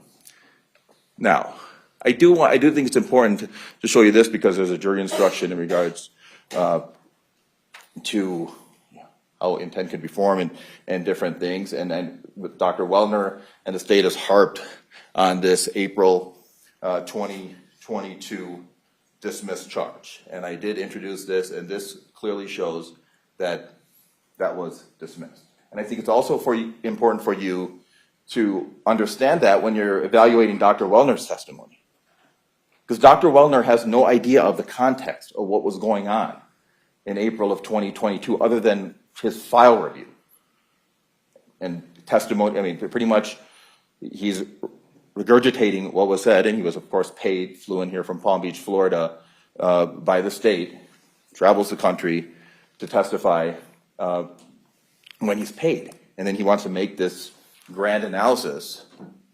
The case in April 2022 was dismissed, and there is nothing anywhere in Dr. Wellner's analysis that can that can demonstrate that he actually knew what the context of that dismissal was and what was going on there.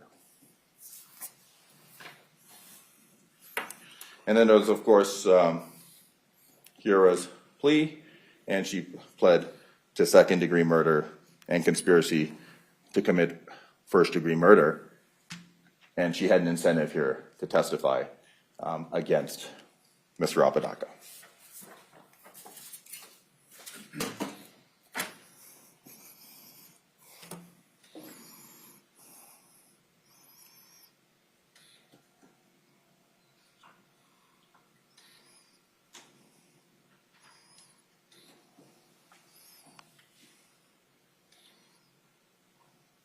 Now, in regards to the conspiracy and the actual charge of murder, there was no proof, absolutely no proof, that Isaac was present for the killing.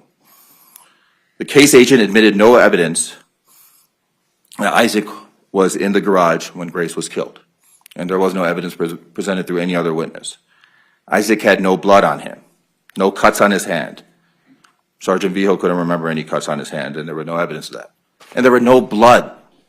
There was no blood on Mr. Apodaca's clothes. I think this is very important. I mean, don't you think with all that bloodshed and everything going on in there, that there would be some blood on Mr. Apodaca? No, absolutely none.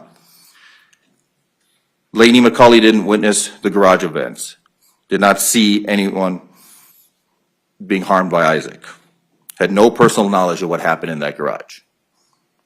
Lainey did not know whether the garage door was locked that morning. Kiara and Grace had a deteriorated relationship. Lainey agreed on the stand that Grace could easily provoke Kiara. The sword was associated with Kiara's Amazon account, and Kiara opened it in front of her mom.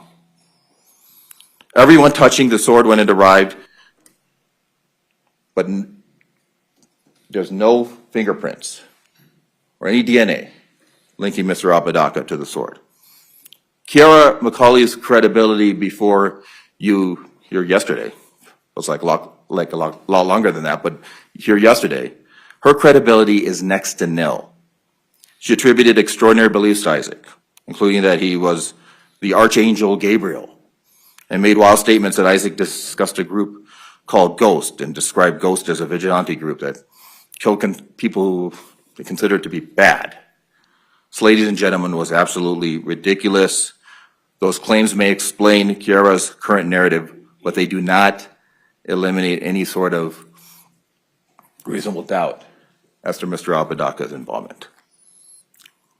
Messages here do not equal proof beyond a reasonable doubt. State will rely on Facebook Messenger communications.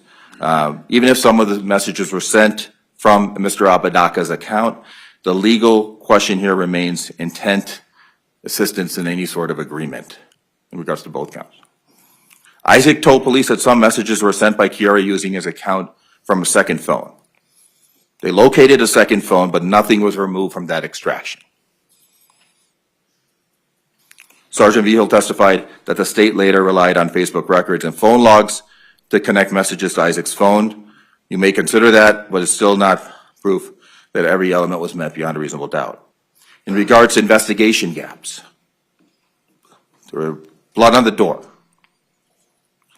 I asked Mr.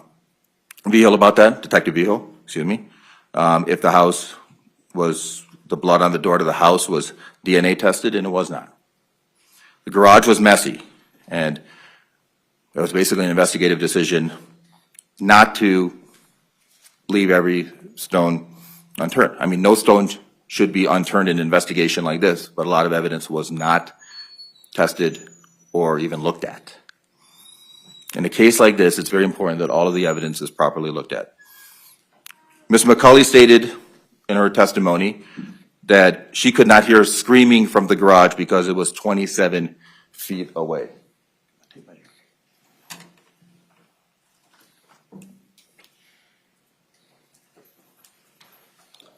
Sir, I need you to sit down.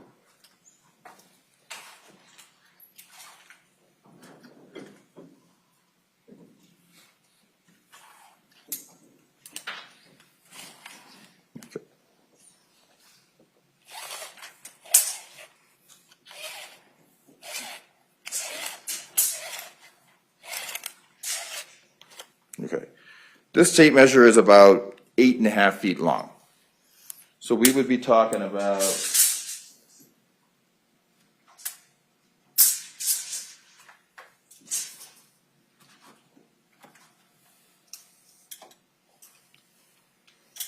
from this door, from the door over here to right about here. We're talking 8.5 feet. If you multiply that by 3, I am pretty decent at math, even though I'm a lawyer, but 8.5 by 3, that would be about 25.5 feet. You need about another 1.5 feet. So you're talking here, times 2 would be up to there, times 3 would be probably where y'all are sitting, and then maybe another foot or 2 would be the next row back there. So we're supposed to believe that Lady McCulley could not hear her daughter, Kiara McCulley, stabbing Grace to death with a sword which has her DNA on it.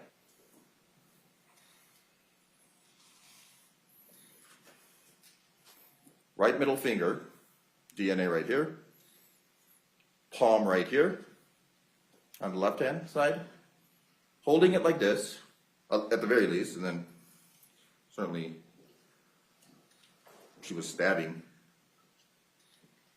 Miss Jennings to death for 2 minutes. Let's take 2 minutes off the clock. It's 11:55. Stay silent till 11:57.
All right, 11:57, 2 minutes. That was a long 2 minutes. Some of you didn't fall asleep there. But imagine those 2 minutes.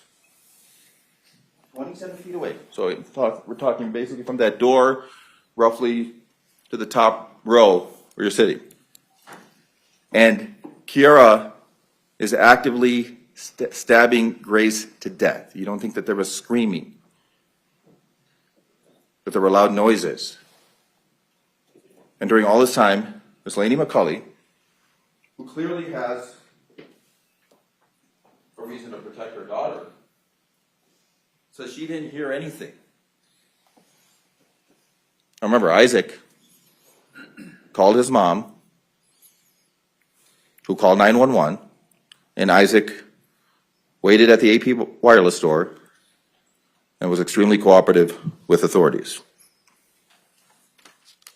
These gaps matter, ladies and gentlemen, because the state is asking you to reconstruct, essentially, circumstantially saying whether Mr. Apodaca somehow had intent or timing presence and participation, none of which is present here.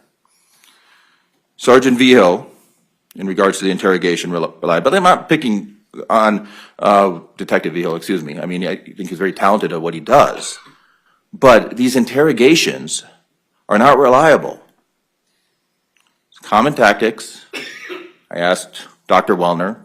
He did provide some decent insight maybe into coerced interrogations, coerced confessions. I don't know necessarily Mr. Apodaca confessed, but he may have adapted to some of the stuff that Detective Vigil was talking about, because he was basically told to accept this narrative. And he didn't really feel like he had any other choice but to accept that narrative. Isaac cooperated, he answered questions, did not ask for counsel, he did not become confrontational. Sergeant Vigil had also told Isaac that he was going to go to jail before interviewing Kiara and before completing the investigation. Sergeant Vigil used pressure statements. You can hear from you can play that when you're in the deliberation room. Probably heard it when when it was played before you.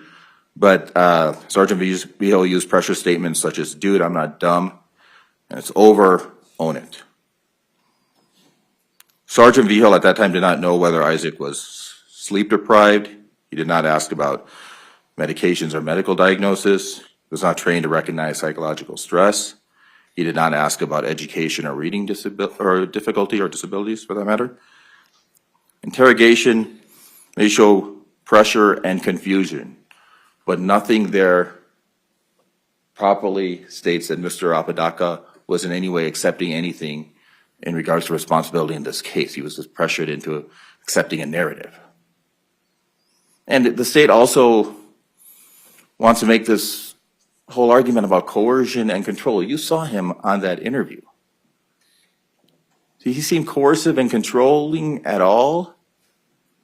I mean, I hate to say this, but I think we're in the middle of July. I know it's a little cooler here in Santa Fe than other parts of the country, but Isaac couldn't sell me a free air conditioner in the middle of July. I mean, he is not coercive or controlling. He does not demonstrate any of those traits. I mean, if anything, he was just scared and didn't know what to do, and was just kind of agreeing with this narrative that Detective Vigil was shoving down his throat. Now, as far as the forensics, Dr. Helmer did prove that there was a homicide. She did explain that. She didn't say anything about Isaac's guilt. Grace had more than 20 sharp force injuries, but pathology did not identify Isaac as a killer. Dr. Helmer could not determine the exact time of death scientifically, but stated that it took around 2 minutes. The pronounced time of death, I mean, it was not the actual time of death, she wasn't sure, but Sergeant Vigil admitted that he didn't do any independent forensic analysis to determine how long the attack took, and he kind of just told Isaac, it wasn't 30 seconds to 2 minutes, and Isaac just was basically admitting to anything that Detective Vigil was telling him. But Emily Helmer, the witness, clearly testified that it did take about 2 minutes. This case, ladies and gentlemen, is about proof. It's not about suspicion. Again, guess, conjecture, speculation. That's not what it's about. It's not about suspicion. The case is not about whether something terrible happened to Grace. It did. The case is about whether the government proved beyond a reasonable doubt that Isaac knowingly took part in it. The evidence points towards Kiara, her sword, her jealousy, as we'll get into, her planning, her hands, her DNA, her fingerprints, her flight, her cleanup, and her ultimate rage that had been building up for many, many months and years. Evidence does not point to Isaac Apodaca. This is a tragedy, but it's not proof of anything involving Mr. Apodaca. State proved, we will acknowledge, and I told you this in opening, that some of our arguments kind of overlap. The state did prove that Grace Jennings died by homicide.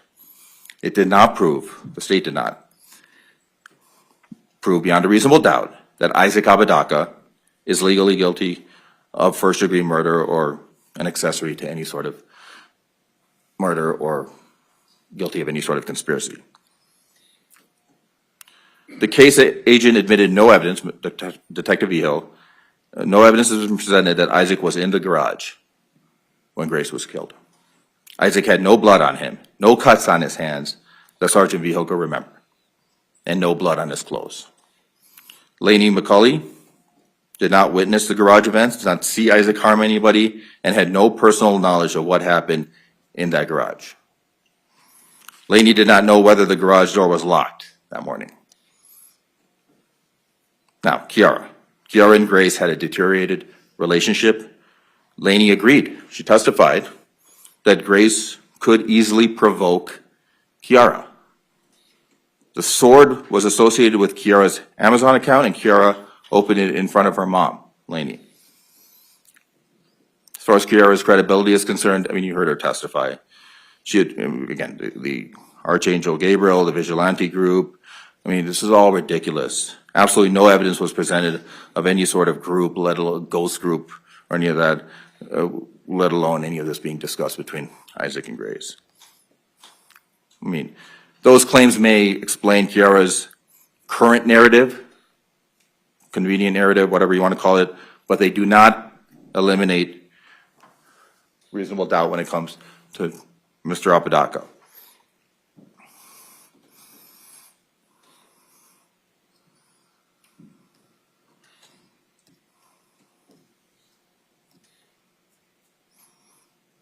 Kiara had always liked swords. Kiara's mother was a member of a medieval sword club. Kiara grew up around a strong woman. Lainey, I think we can agree that her mom was a strong person, saw how she testified. Isaac, on the other hand, needed a place to crash, needed a place to stay, and he was at their mercy. Needed to agree with anything that Lainey and Kiara wanted. Needed to acquiesce. And again, I keep, now they use the word acquiesce. Mere presence, and you can't prove accomplice liability merely by presence or acquiescing. It has to be based on the elements that are presented to you. So it's important to ask, where is Mr. Apodaca in all this? Again, the weapon, Kiara's DNA and fingerprints clearly present on the sword, as Emily Helmer testified to, Dr. Helmer. Isaac's DNA and fingerprints were completely absent. He was calm, cooperative, somewhat, until, I mean, certainly he was nervous and disturbed about what happened, but he was certainly shaken up about what happened around him, but there was absolutely no blood on Mr. Apodaca. There were no cuts, no scratch. I mean, there was the little scratch that Mr. Apodaca described was a product of Ms. McCulley poking him with the sword, but there were no significant injuries indicative of any sort of bloodshed that would be, or a byproduct of anything that would be a result of a stabbing of that nature. Now, again, DNA, as I showed you, was present on the sword handle. Kiara's fingerprints were present on the sword handle. Grace's DNA was present on bloodstains from the actual blade of the sword. Isaac's DNA was not present on the sword. Isaac's fingerprints were not present on the sword. And based on fingerprints and DNA results, Kiara would have had to have handled the sword with both hands, as I demonstrated to you when they're showing the right middle finger and the left palm. I mean, Isaac's DNA and fingerprints were virtually absent from all critical evidence in this case. His fingerprints were not found on the sword sheath, dagger, or dagger sheath. His DNA was eliminated from the sword blade, Grace's blood, sword handle, the blue sweater with Grace's blood on the cuff, the tissue with Kiara's blood, all of the wall and bedding swabs with Grace's blood, and most critically, from both of Grace's fingernail clippings, including the DNA under the fingernails. So there was nothing linking Isaac Apodaca. And I think it's also important to note that Kiara had all these conflicting, crazy stories, right? She's talking about how Isaac had handed her the sword at once. I mean, she had a more trimmed down testimony here when she testified before you, but then I talked to her about her previous interviews and different wild accusations she made about Isaac handling the sword or swinging the sword or different things. But as the evidence played out and as she was prepared either for trial or for interviews as they progressed, she changed. I mean, initially she talked to the officers or Detective Vijo without her attorney present. She didn't have an attorney at that time. And she didn't really say anything about Isaac. Then she was charged, and all of a sudden she has these wild allegations against Mr. Apodaca. Wild stories. And then, of course, she conveniently took a plea right after that.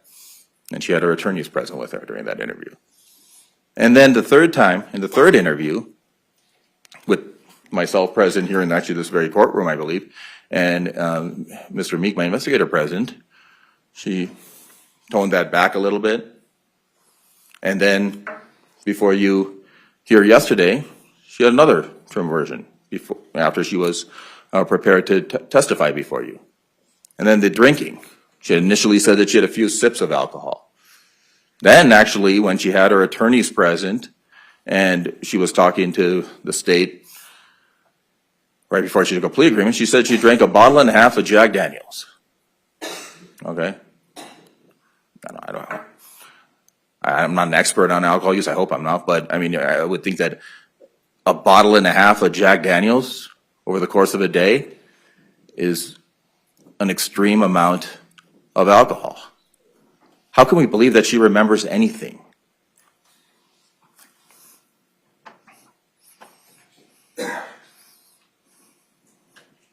Oh, my doctor testified that Grace was underweight and was about 111 pounds, I think. 111 pounds, 5'9".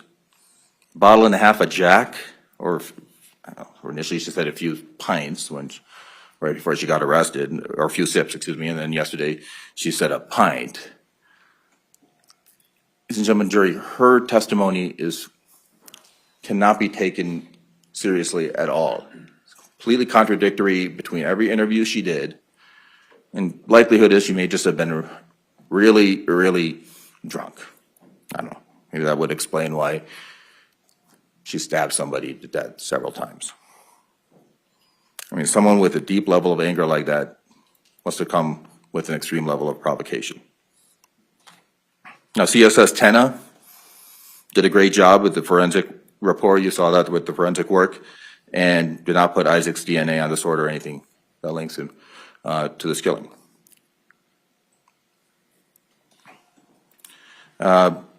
As far as Kiara's, again, no blood on Isaac as far as the bloodshed. There were no Band-Aids on Isaac. A Band-Aid box was found in the detached garage. Kiara had Band-Aids on her. That evidence is consistent with Kiara handling the weapon, not Isaac.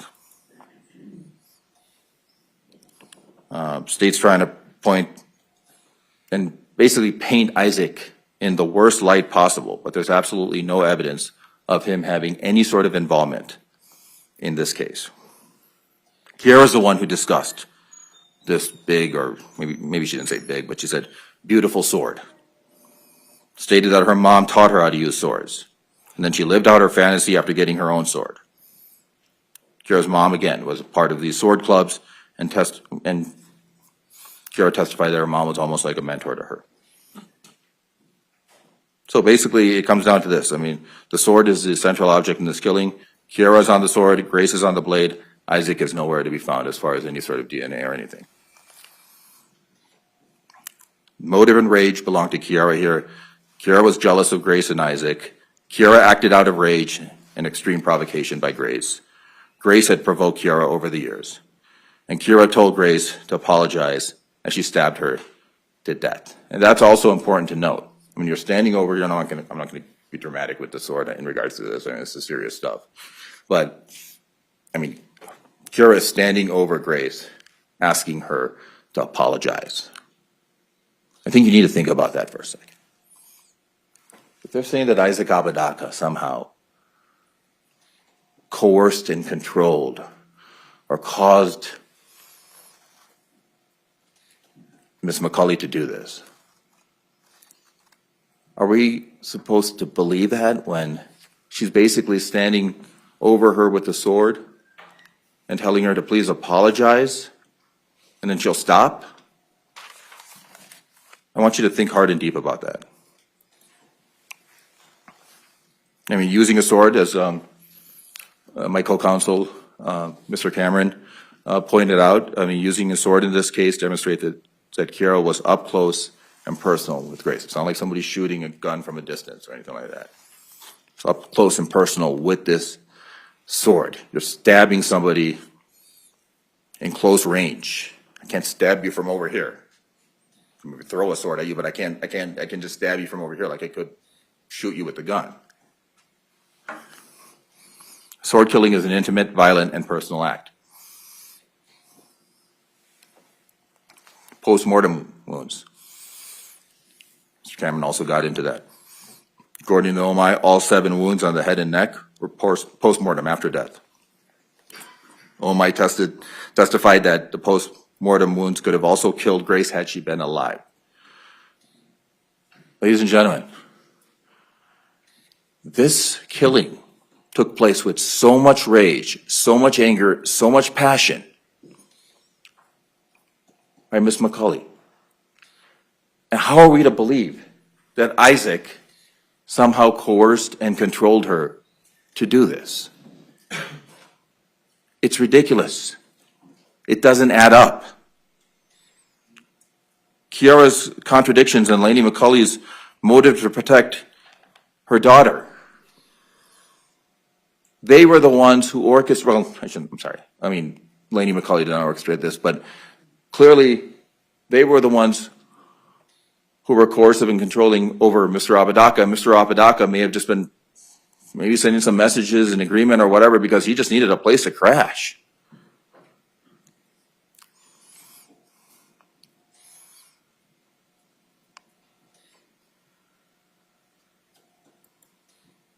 And of course, let's get to Dr. Wellner. Dr. Wellner is a red herring in this case, ladies and gentlemen. He's a red herring. The case, we believe, is a weak case for the state. The state is trying to make you believe that Isaac was somehow coerced and controlled. Somehow coerced and controlled Ms. McCauley. So then they bring in Dr. Wellner. The government wants to explain all of this bloodshed, the state, through this coercion and control. The sword, the DNA, the fingerprints, the band-aids, the washer still running, the flight, the jealousy, the post-mortem wounds, point to Kiara acting alone.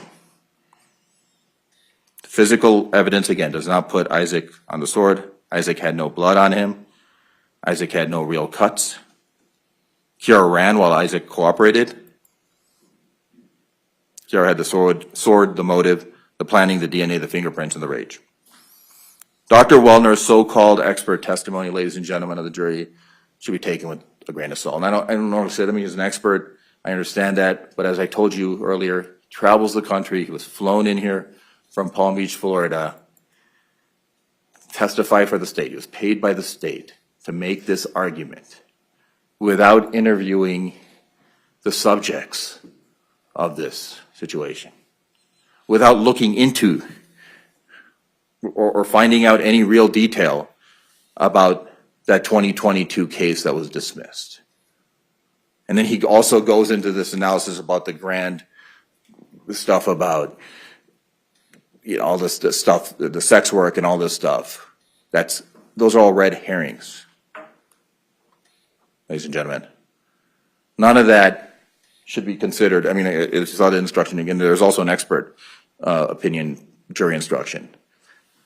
And it's up to you to determine the weight that deserves. And I'll tell you this, Dr. Wellner's testimony deserves absolutely no weight.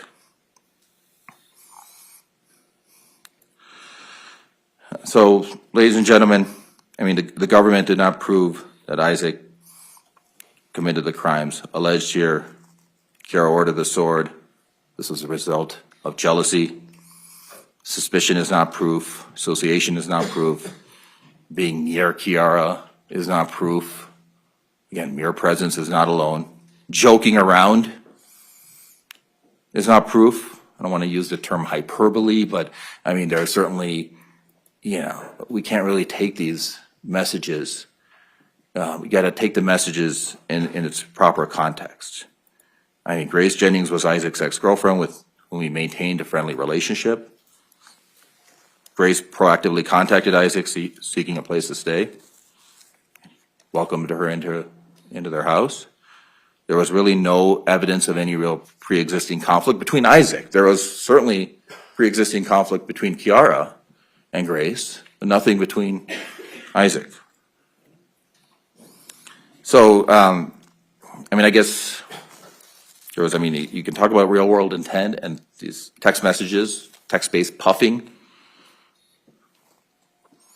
In the text stream at 12:54 a.m., Isaac explicitly told Kiara in the text stream to show compassion and reject violence. Then there's that bizarre message about, that the state wants to talk about with moving up the rank, the black market heads and Bitcoin payouts and all of this. That's just basically an echo chamber. It's not anything that's legitimate in regards to any sort of intent that Mr. Apodaca had in regards to do anything towards Ms. Jennings. Isaac explicitly texted at 5:59 a.m., yes, I want to help, but I cannot coach you to do, but then he backed out. He said, she has a volatile partner. She's going through delusions. It's basically telling her what she wants to hear. She's like, I cannot aid you. He doesn't want anything to do with this. Isaac generally tried to de-escalate the matters and discussed a nonviolent strategy. The text messages, I'm not gonna sugarcoat them. They're certainly disturbing, especially considering what happened here. But there's nothing showing that these messages was any sort of legitimate acknowledgement by Mr. Apodaca that he was intending, encouraging, or causing. Ms. Murphy articulated, there was nothing that he was intending, encouraging, or causing Kiara to commit the crime. And again, ladies and gentlemen, remember, mere presence or acquiescence alone is not enough to find somebody guilty of murder as an accomplice. This was about Kiara's beautiful sword. This was Kiara's plan, Kiara's jealousy, Kiara's rage, Kiara's flight, Kiara's cleanup, Kiara's DNA, Kiara's fingerprints. This had absolutely nothing to do with Isaac's knowing participation. No proof beyond a reasonable doubt was clearly presented here. So, the state, they did prove a tragedy here. They did prove suspicion, but they did not prove that Isaac Apodaca is guilty beyond a reasonable doubt. Only verdict here, ladies and gentlemen, is not guilty of first-degree murder, not guilty of second-degree murder, and not guilty of conspiracy to commit murder. The state is asking you to ignore essentially what is missing in this case and look away from what is present. For you to determine whether somebody is guilty beyond a reasonable doubt, you have to look at the evidence, but also the absence of evidence, which is very glaring in this case. Only verdict here, ladies and gentlemen, is, again, not guilty of all the counts. Thank you for your time. And on behalf of my defense team, Mr. Cameron, Mr. Apodaca, and Mr. Meek, we appreciate the work that you've done and you're putting into this case. Thank you. Ladies and gentlemen, under our rules, because the state bears the burden of proving the charges beyond a reasonable doubt, the state has the opportunity to do a reply after the defense's closing statement to you. Ms. Murphy. Before you get started, if you want to stand up and stretch for a second, we're going to finish this before we take our next break.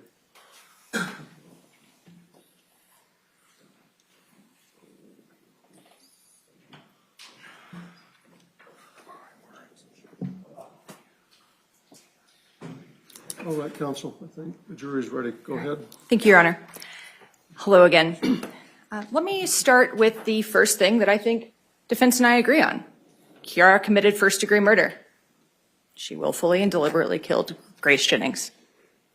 That does not seem to be a point in contention in this trial, nor has it ever been. Kiara committed first-degree murder. And that is not your job to sort out. It's a fact. Your job is to sort out Isaac Apodaca's culpability. And that culpability is that he aided and abetted that first-degree murder. He's absolutely presumed innocent until proven guilty, and it is absolutely our burden to prove that beyond a reasonable doubt, a doubt based upon reason and common sense. And we have given you ample evidence that exceeds that high burden. Defense continues, and I'm going to jump around a little bit. This is a direct response to the defense closing, so bear with me. But defense continually couched Isaac as being cooperative. And I would assert that that's extraordinarily incorrect. Isaac fled the scene. He called his mom and not law enforcement. And then he spent the next several hours lying repeatedly to law enforcement in a demonstrable way. That's not cooperation, that's manipulation. It was an attempt to remove himself from the spotlight once he realized that Googling how to dispose of a body wasn't going to give him the information he needed to, in fact, help dispose of the body, the thing that he'd agreed to do prior in the night. Once he realized that wasn't going to work out, Isaac put Isaac first, and he bounced. Defense talked about Lanny McCauley and said that she was only here to protect Kiara McCauley. Kiara McCauley's case is done. She has taken a plea. And as long as she cooperates and doesn't lie, her sentence is set. Lanny said, I'm here to protect myself, thank you very much. And Lanny didn't hear any evidence of the murder. Neither did the neighbors. The police checked. This was a decent amount of distance, an insulated garage. You can actually see the insulation rolls in some of the photos, an insulated home. And even if you could hear over the TV that was usually kept loud, Isaac was with her, other than when he went to go number one, I think is what he called it, to pee. So either Isaac's in the house also hearing someone get murdered and doing nothing, or no one could hear it inside the house, or at least Lanny couldn't. But Isaac still knew what was going on because he had put everything into play. Defense asserted that there is no evidence beyond the messages in this case, and the messages are absolutely damning and they're absolutely relevant. We also have the defendant's admissions, Kiara McCauley's testimony, which is evidence. The testimony of civilians or individuals is yours to weigh out, but it is evidence just like any other kind of evidence that you get to weigh and determine the strengths and weaknesses of it. And Dr. Wellner's perspective, and defense just spent some time kind of more or less asserting that Dr. Wellner might be a quack, when in reality, Dr. Wellner has spent the last 30 years in the field of forensic psychiatry, has testified nationally both for the prosecution and the defense, and that he followed the best practices in his field for doing a case review. He reviewed all of the underlying data, which included the April 4th, 2022 case file, which he had acknowledged that he had reviewed. He uses data to reach evidence-based conclusions. Research. He relied on research in talking about coercive control, trauma bonding, and gaslighting. Defense said that in talking about the second-degree murder, talked about the actions that could create a strong probability of death. And it's important that we understand why this is a first-degree murder and not a second-degree murder. Someone picking up a gun and shooting in the general direction of another individual creates a strong probability of death, but it doesn't necessarily mean they've reached the deliberate intention to kill. They've weighed out all of the factors contained within forming that deliberate intention. Here we don't have that. We have a prolonged, and we felt what a 2-minute period could feel like, prolonged attack using a pre-planned weapon with the aid of a co-conspirator and a co-defendant. It took minutes to carry out, and that minutes is actually the amount of time it took her to die after the injuries were inflicted. So it's going to be a longer period because we know this wasn't a single shot fired. This is multiple slashes and stabs. It was not instant, like Isaac promised Kiara it would be.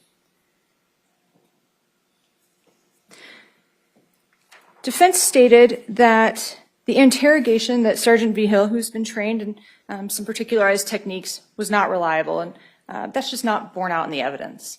Dr. Wellner, who has testified on false confessions and coercion and that subject matter, defense was the one who questioned him about it, said there were no elements of a coerced confession here, that the techniques that he was continually pressed on, oh, did you use minimization, maximization, or over amplification? No. Did you develop a narrative in advance that you just pushed throughout? No. Sergeant Vigil spent the first hour and a half plus just listening to Isaac talk and asking follow-up questions. There was no narrative at play. He was information gathering. He was on a truth-seeking mission. Isaac at one point in those messages says, or in his interview, with Sergeant Vigil, I was just sending those messages in correspondence. Really?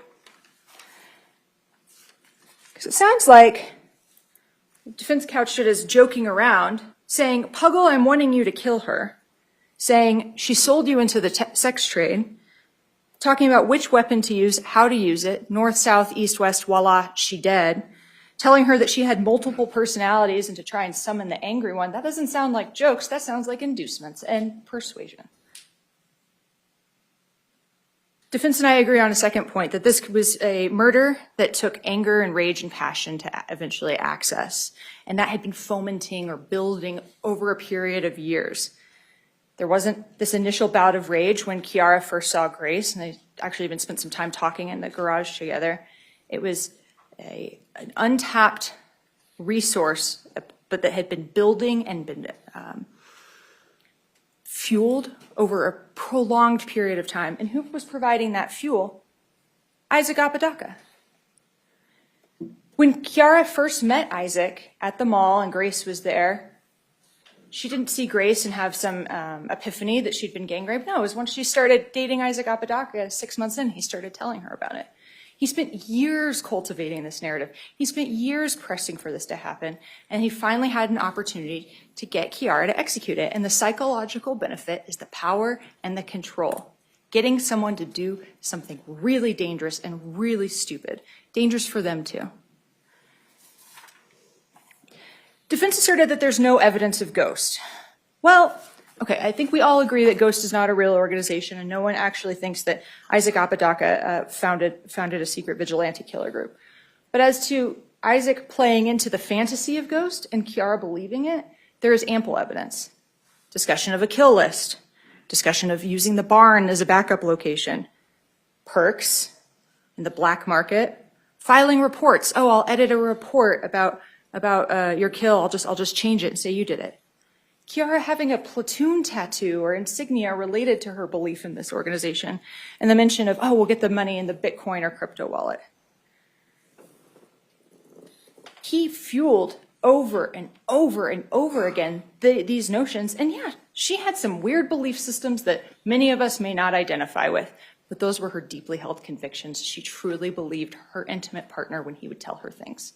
He had a power dynamic that is almost impossible to imagine how it could reach that point, except we had a forensic psychiatrist explain how it reached that point. And it was through cultivated sex work, through domestic violence, and through years of manipulation and pushing and pushing and pushing. To say that this is a joke is laughable, or that this was a joke. To say that, oh, she was drunk, so maybe she's a poor historian.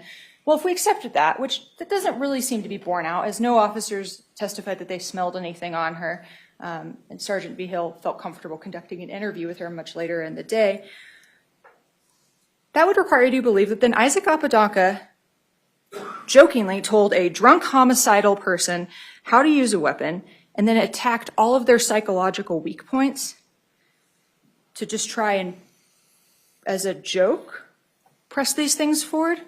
No, this was intentional. He wanted this to happen.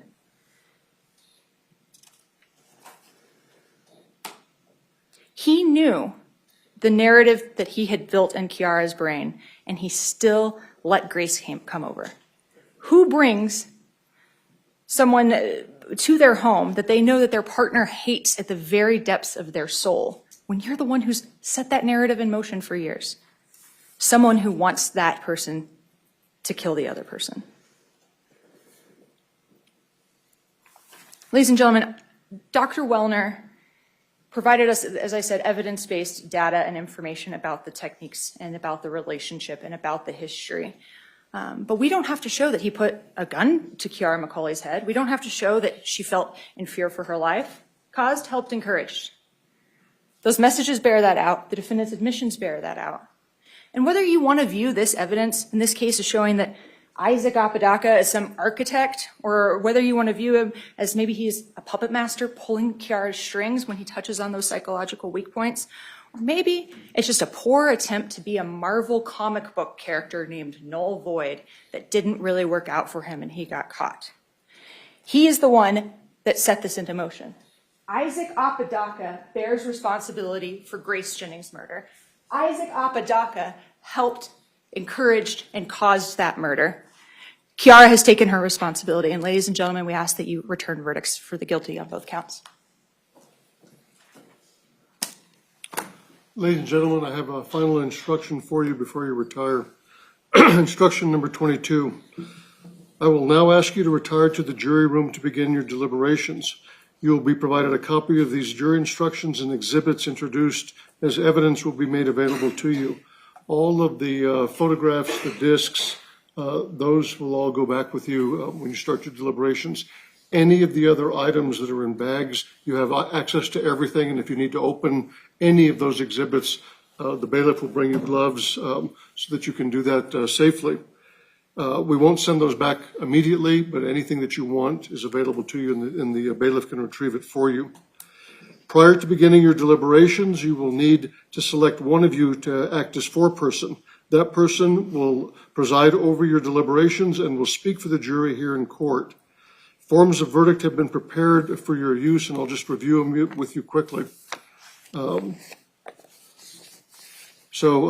respect to each of the charges, there is a guilty and not guilty verdict.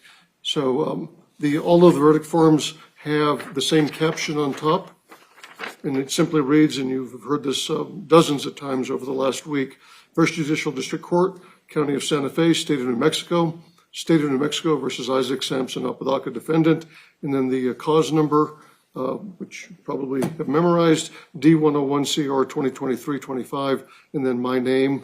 And then as to count number 1, there is guilty and not guilty verdict forms for count number 1 as to first-degree murder. Also as to count number 1, there is the lesser included guilty and not guilty verdict forms as to account for second-degree murder.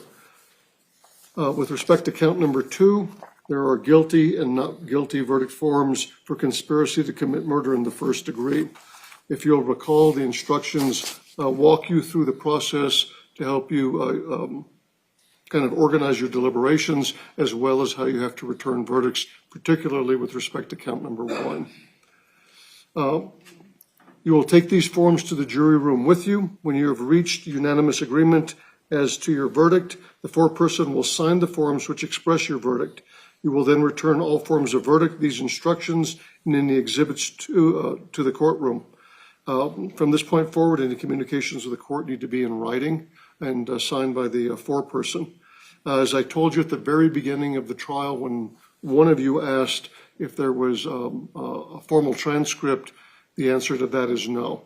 There is the recording that has been made. So if there's actual testimony that you want to hear again, would ask you to be as specific as possible as to the testimony or the conversation, so we can locate that and narrow it down, as I mentioned before a week ago. Otherwise, you basically have to sit and listen to the entire trial again to be able to find that. So we would ask that you be as specific as possible. Also, you can take your notes back to the jury room with you. And as I told you at the beginning of the trial, at the end of the trial, once verdicts are returned, then all of your notes will be destroyed by the bailiff. At this time, I'm going to charge the jury. As you know by number, you are 15, and only 12 can retire to deliberate. So the following individuals will remain in the courtroom while the other 12 begin to retire. So Juror Tenorio, Juror Ortiz Reyna, and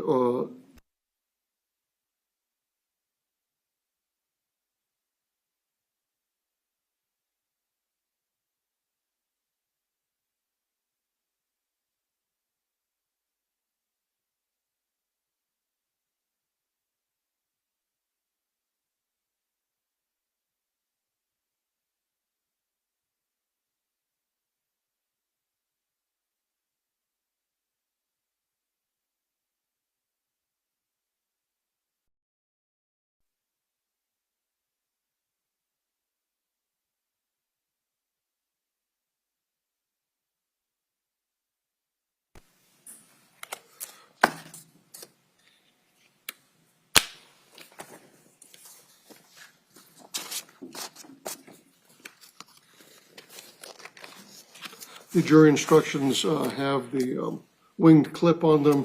The 6 possible verdict forms are paper clipped together, and those are what I'm handing to the bailiff. Would all rise while the jury departs?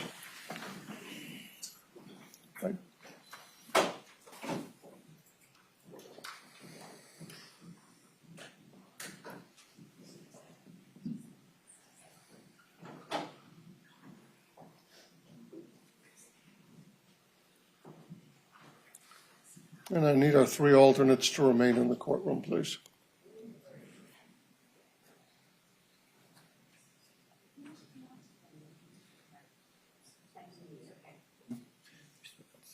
If you'd have a seat for a moment, please. And you may be seated in the courtroom, ladies and gentlemen.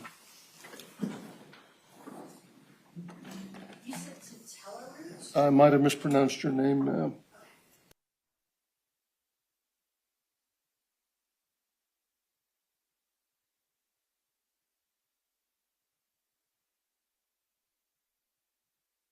The court, on behalf of the parties, would like to thank you. You've taken a great deal of your time out of your regular schedules to be here. Sometimes at this phase, alternates either feel relieved or disappointed that they don't get to deliberate after having sat through an entire trial. We keep you on the jury, and we don't tell you that you're the alternates until this point in time so that you are engaged and pay attention to everything.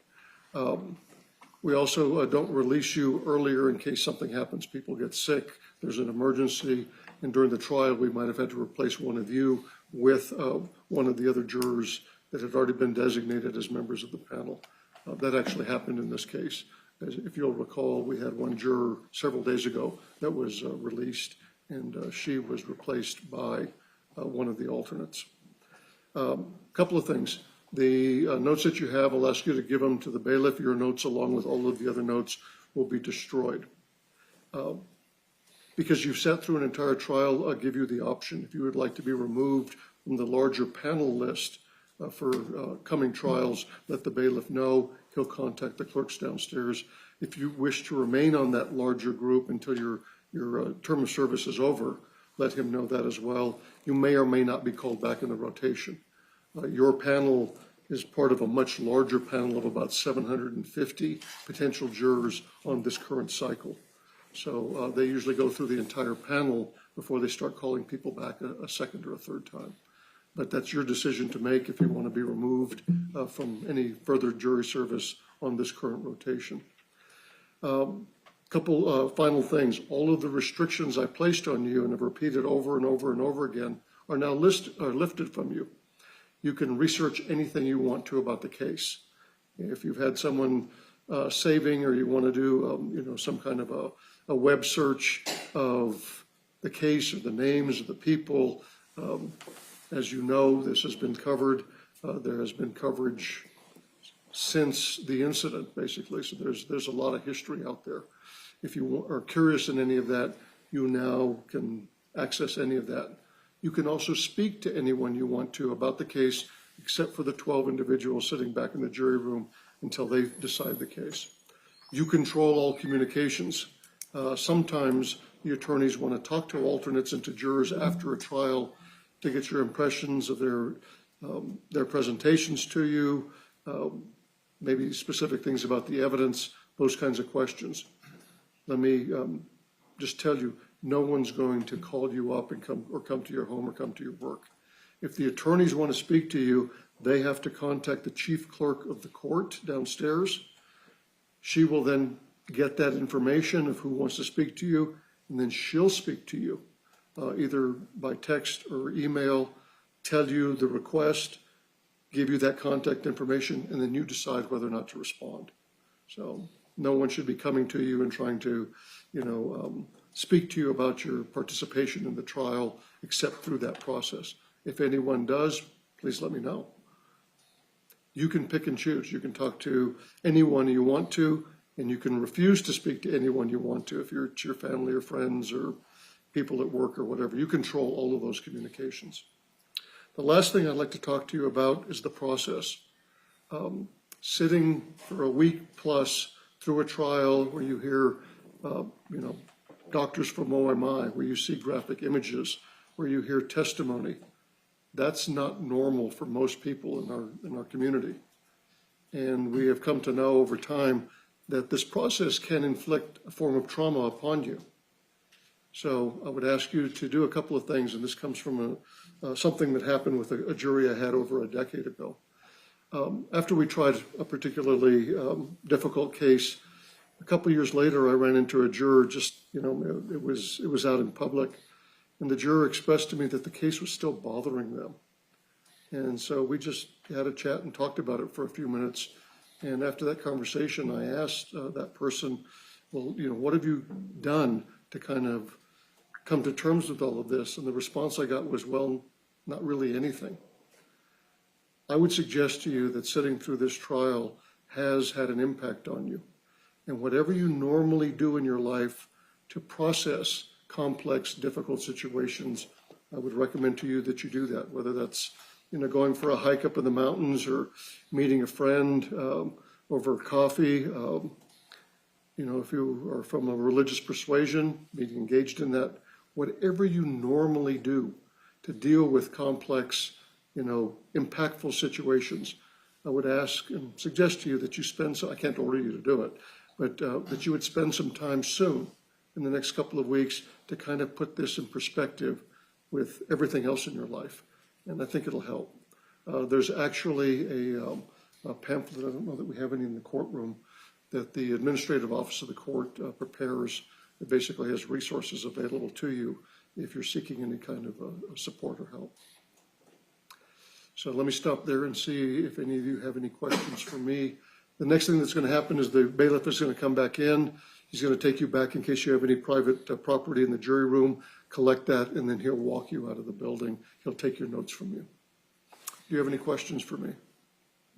Okay. Again, on behalf of the parties, on behalf of the court, we'd like to thank you for your attention, for your patience, and for the work that you've done over the last week plus. And so we'll just sit for a moment until the bailiff returns, and then I'll let you go with him. We'll be off the record for a moment.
substantive questions. If they decide to take a break, they can make that decision. But if there are any questions, we'll call you and we'll review those. We need to keep Mr. Apodaca here and need to probably keep him so that we can have him back up in the courtroom within about 5 or 10 minutes if we need to call him up for any kind of jury questions. Anything else from the state? No, Your Honor, thank you. For the defense? Not for defense, Your Honor, thank you. Okay, we'll be in recess awaiting the call of the jury. We're off the record.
Looks like Antonio Leyba was reset for the 22nd at 2:30 in the afternoon.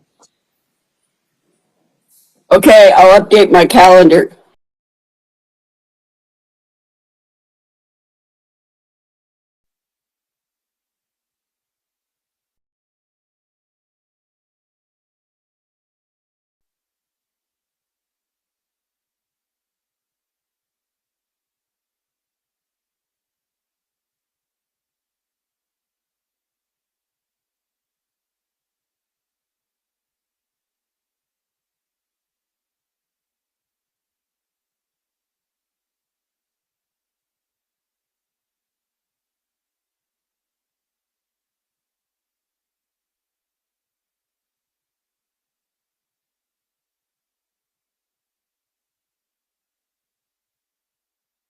In D101CR 2023-25, with council and Mr. Apodaca present, we've been informed that we have verdicts in the case. Is there anything preliminary to taking the verdicts? Nothing from the state judge. Nothing for defense, Your Honor. Okay, thank you. A couple of procedural things, just so that everybody's aware before we get started. I'll ask counsel after we take verdicts if they want the jury polled. And then I'll release the jury. We all stay in the courtroom until the jury is outside past the guard station on the first floor. So we'll be sitting for a while after we take those verdicts. Okay, let's have our jury, and we'll be off the record until they come in.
All rise.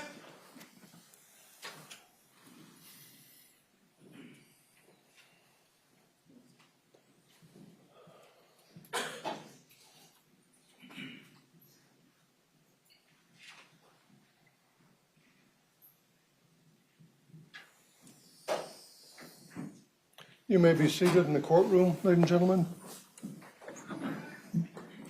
We are back on the record with the jury, counsel, and Mr. Apodaca all present. Mr. Foreperson, my understanding is the jury has reached verdicts. Is that correct? Yes, Your Honor. If you would give the instructions and the verdicts to the bailiff, please. I need to review them, make sure we've got everything back, and then I'll read the verdicts into the record.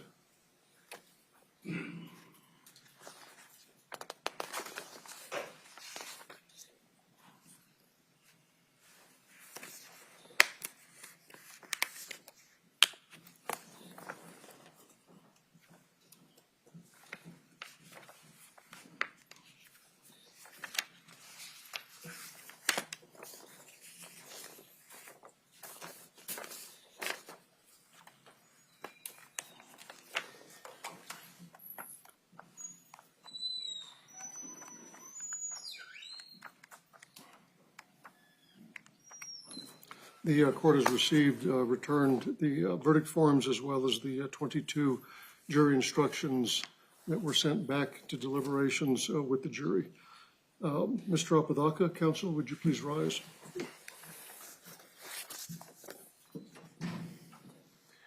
In the state of New Mexico versus Isaac Sampson Apodaca, cause D101CR 2023-25, we find the defendant guilty of murder in the first degree as charged in count 1, signed by the foreperson, the corresponding not guilty verdict form for count 1, and the two guilty and not guilty verdict forms for, for second degree murder have been left unsigned. With respect to count number 2, we find the defendant guilty of conspiracy to commit murder in the first degree is charged in count 2. The corresponding not guilty verdict form is left unsigned. You may be seated. Thank you. Do the parties wish the jury to be polled? Yes, Your Honor. Yes, Your Honor. Okay. Ladies and gentlemen, either party has the right under our rules to ask that the jury be polled. So what that means is I'm going to start and ask each of you as to each count if the verdicts that I have received represent your verdict. So I'll start in the back row, and then I'll come around the back row, and Mr. Foreperson, I'll speak to you last. Okay. Juror number 1, with respect to count number 1, the jury has returned a verdict of guilty. Is this your verdict, and was this your verdict at the time the vote was taken? Yes. Juror number 2, as to count number 1, was this your verdict, and is this your verdict? Yes. Juror number 3, was this your verdict, and is this your verdict? Yes. Juror number 4, was this your verdict, and is this your verdict? Yes. Juror number 5, was this your verdict, and is this your verdict? Yes. Juror number 6, was this your verdict, and is this your verdict? Yes. Juror number 7, was this your verdict, and is this your verdict? Yes. Juror number 8, was this your verdict, and is this your verdict? Yes. Juror number 9, was this your verdict, and is this your verdict? Yes. Juror number 10, was this your verdict, and is this your verdict? Yes. Juror number 11, was this your verdict, and is this your verdict? Yes. Mr. Foreperson, was this your verdict, and is this your verdict? Yes. The jury has been properly polled with respect to count number 1. With respect to count number 2, the verdict returned by the jury was guilty of conspiracy to commit first-degree murder. Juror number 1, was this your verdict, and is this your verdict? Yes. Juror number 2, was this your verdict, and is this your verdict? Yes. Juror number 3, was this your verdict, and is this your verdict? Yes. Juror number 4, was this your verdict, and is this your verdict? Yes. Juror number 5, was this your verdict, and is this your verdict? Yes. Juror number 6, was this your verdict, and is this your verdict? Yes. Juror number 7, was this your verdict, and is this your verdict? Juror number 8, was this your verdict, and is this your verdict? Yes. Juror number 9, was this your verdict, and is this your verdict? Yes. Juror number 10, was this your verdict, and is this your verdict? Yes. Juror number 11, was this your verdict, and is this your verdict? Yes. Mr. Foreperson, was this your verdict, and is this your verdict?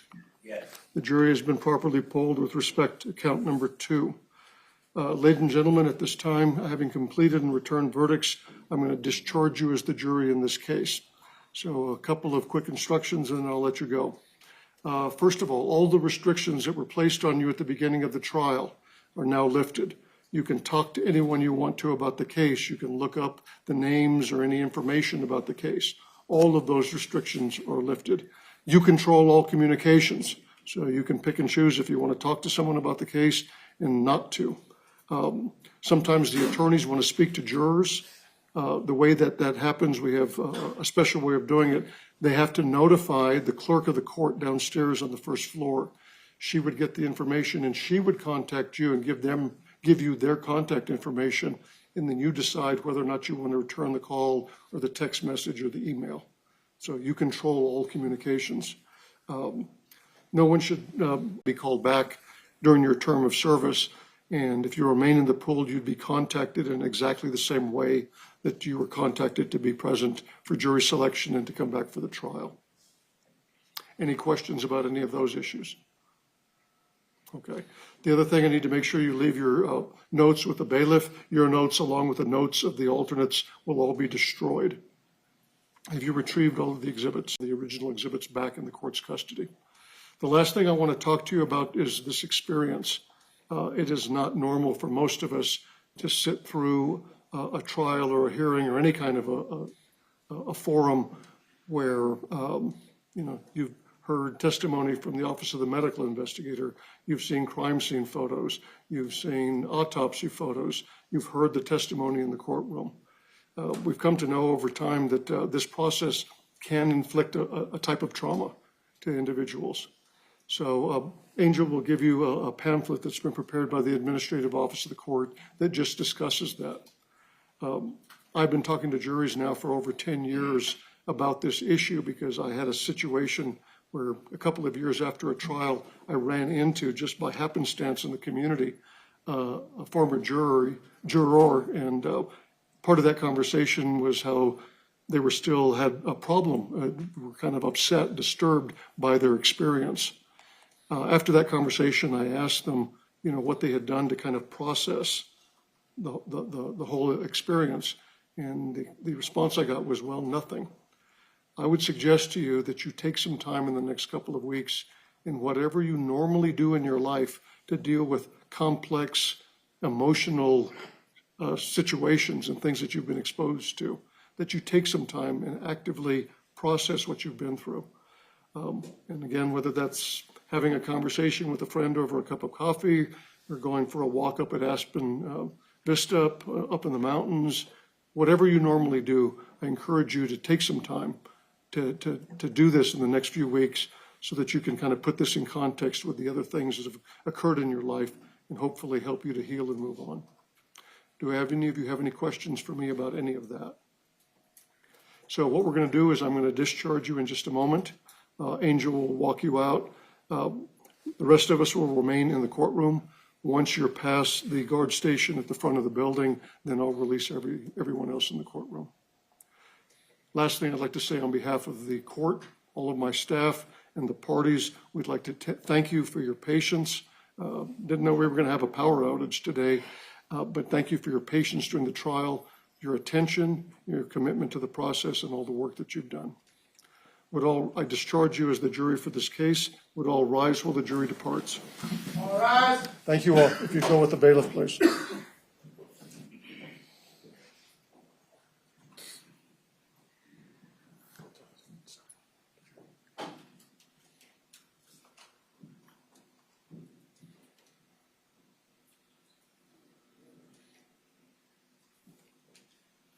You may be seated in the courtroom, ladies and gentlemen. Are they on? Do you know? We'll set sentencing probably about 30 days out. We'll send you a notice of the hearing and give you ample time to make whatever information you want the court to receive and to review before the hearing. Anything that you send to the court, you need to share with opposing counsel and send a cover letter indicating that you've done that. Okay. Is there anything else before we go off the record in this case from the state? Ms. Murphy? No, Your Honor, nothing from the state of New Mexico. On behalf of Mr. Apodaca? A few issues, Judge. First of all, I just want to inquire of the court, was the jury deliberating? I mean, if the jury was deliberating during the power outage, were they adequately supplied with technology and different things? They had their own lights back there. We provided them lights. They had verdicts. I was informed about not long after the power went out. And so they were sequestered in the back without anyone having an access to them until they were called into the courtroom now. So they had a generator or something back there? They were using cell phones and flashlights to light up the jury deliberation room. Okay. And this is one case, Judge, where I think we'll need a mitigation report from a qualified expert in regards to Mr. Apodaca's history of trauma and various different issues. So I don't know if the court wants a formal motion to continue Yes. the 30, or if we... Yes, we'll give you a date and then they'll need to file a motion. Okay. All right. Thank you. Anything else, counsel? Nothing for defense. Thank you. Okay. Mr. Apodaca? The order for that sake. Oh, yeah. Can we have him removed from SEG? Yes. And phone. I need an order.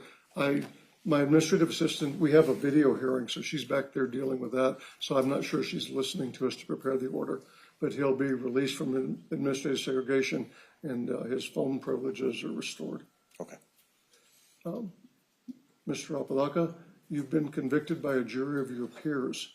We're going to set sentencing out for about 35 days. It may be a little bit longer than that based on what your attorney just told me.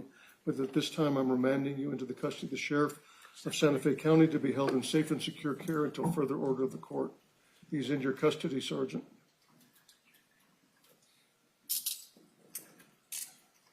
Do you need to speak to him, counsel, Yes. before they take him back? Yeah. Sergeant, if you'd give him about 5 minutes in the back before you take him down. Yes, Your Honor. Thanks, Judge. Okay, we're off the record. The rest of us are just going to sit for a few minutes.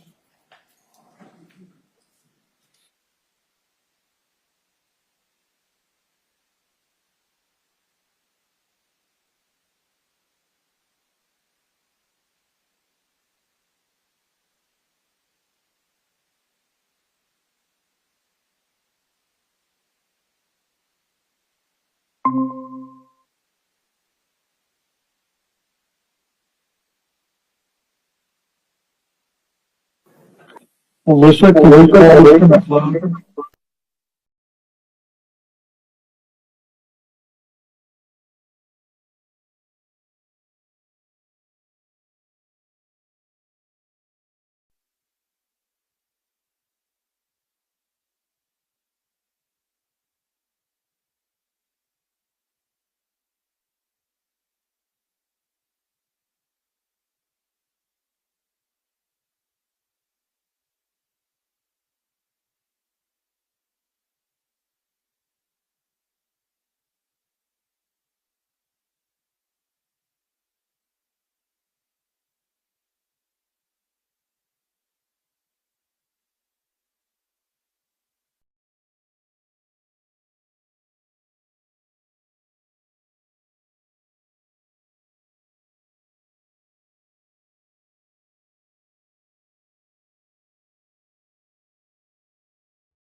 Okay, everyone, and that was the verdict. He was found guilty, obviously. Verdict in around or less than 2 hours. He completely, and that's what I thought, it would be a verdict of guilty for today, and he's brought into the back, and the judge was talking about, if y'all didn't catch it, there was a juror that he met a few years, like 10 years later or something like that. I'm sort of paraphrasing. And when he did that, the person was still traumatized about what happened to them. So that is what occurred. So he wanted them to just, they would, give them some pamphlets to help them out, and recommend they get help if they were bothered by the murder scenes and being in a trial, because being a juror can be a traumatic thing. Definitely. So, yeah, that is the verdict, guilty, and that completes this trial. And see, what is this called? A verdict. Right? And see. Now this stream will end as a separate stream, and then I'll bring back another stream for the we'll look at the Sarah Boone trial later. All right. So yeah, this stream will be ending. And thank you all for watching and hanging out with us. Glad that the verdict and everything went through on our end and their end. And it was very quick and simple. Sometimes jurors can be sometimes surprising, but this situation was pretty much what I thought it would be. Because sometimes you'll think someone's guilty, or they're obviously guilty, but they come out innocent somehow. So juries can be kind of surprising sometimes. All right. Okay, so this will be ending. Thank you all for coming. We'll be back later with another stream.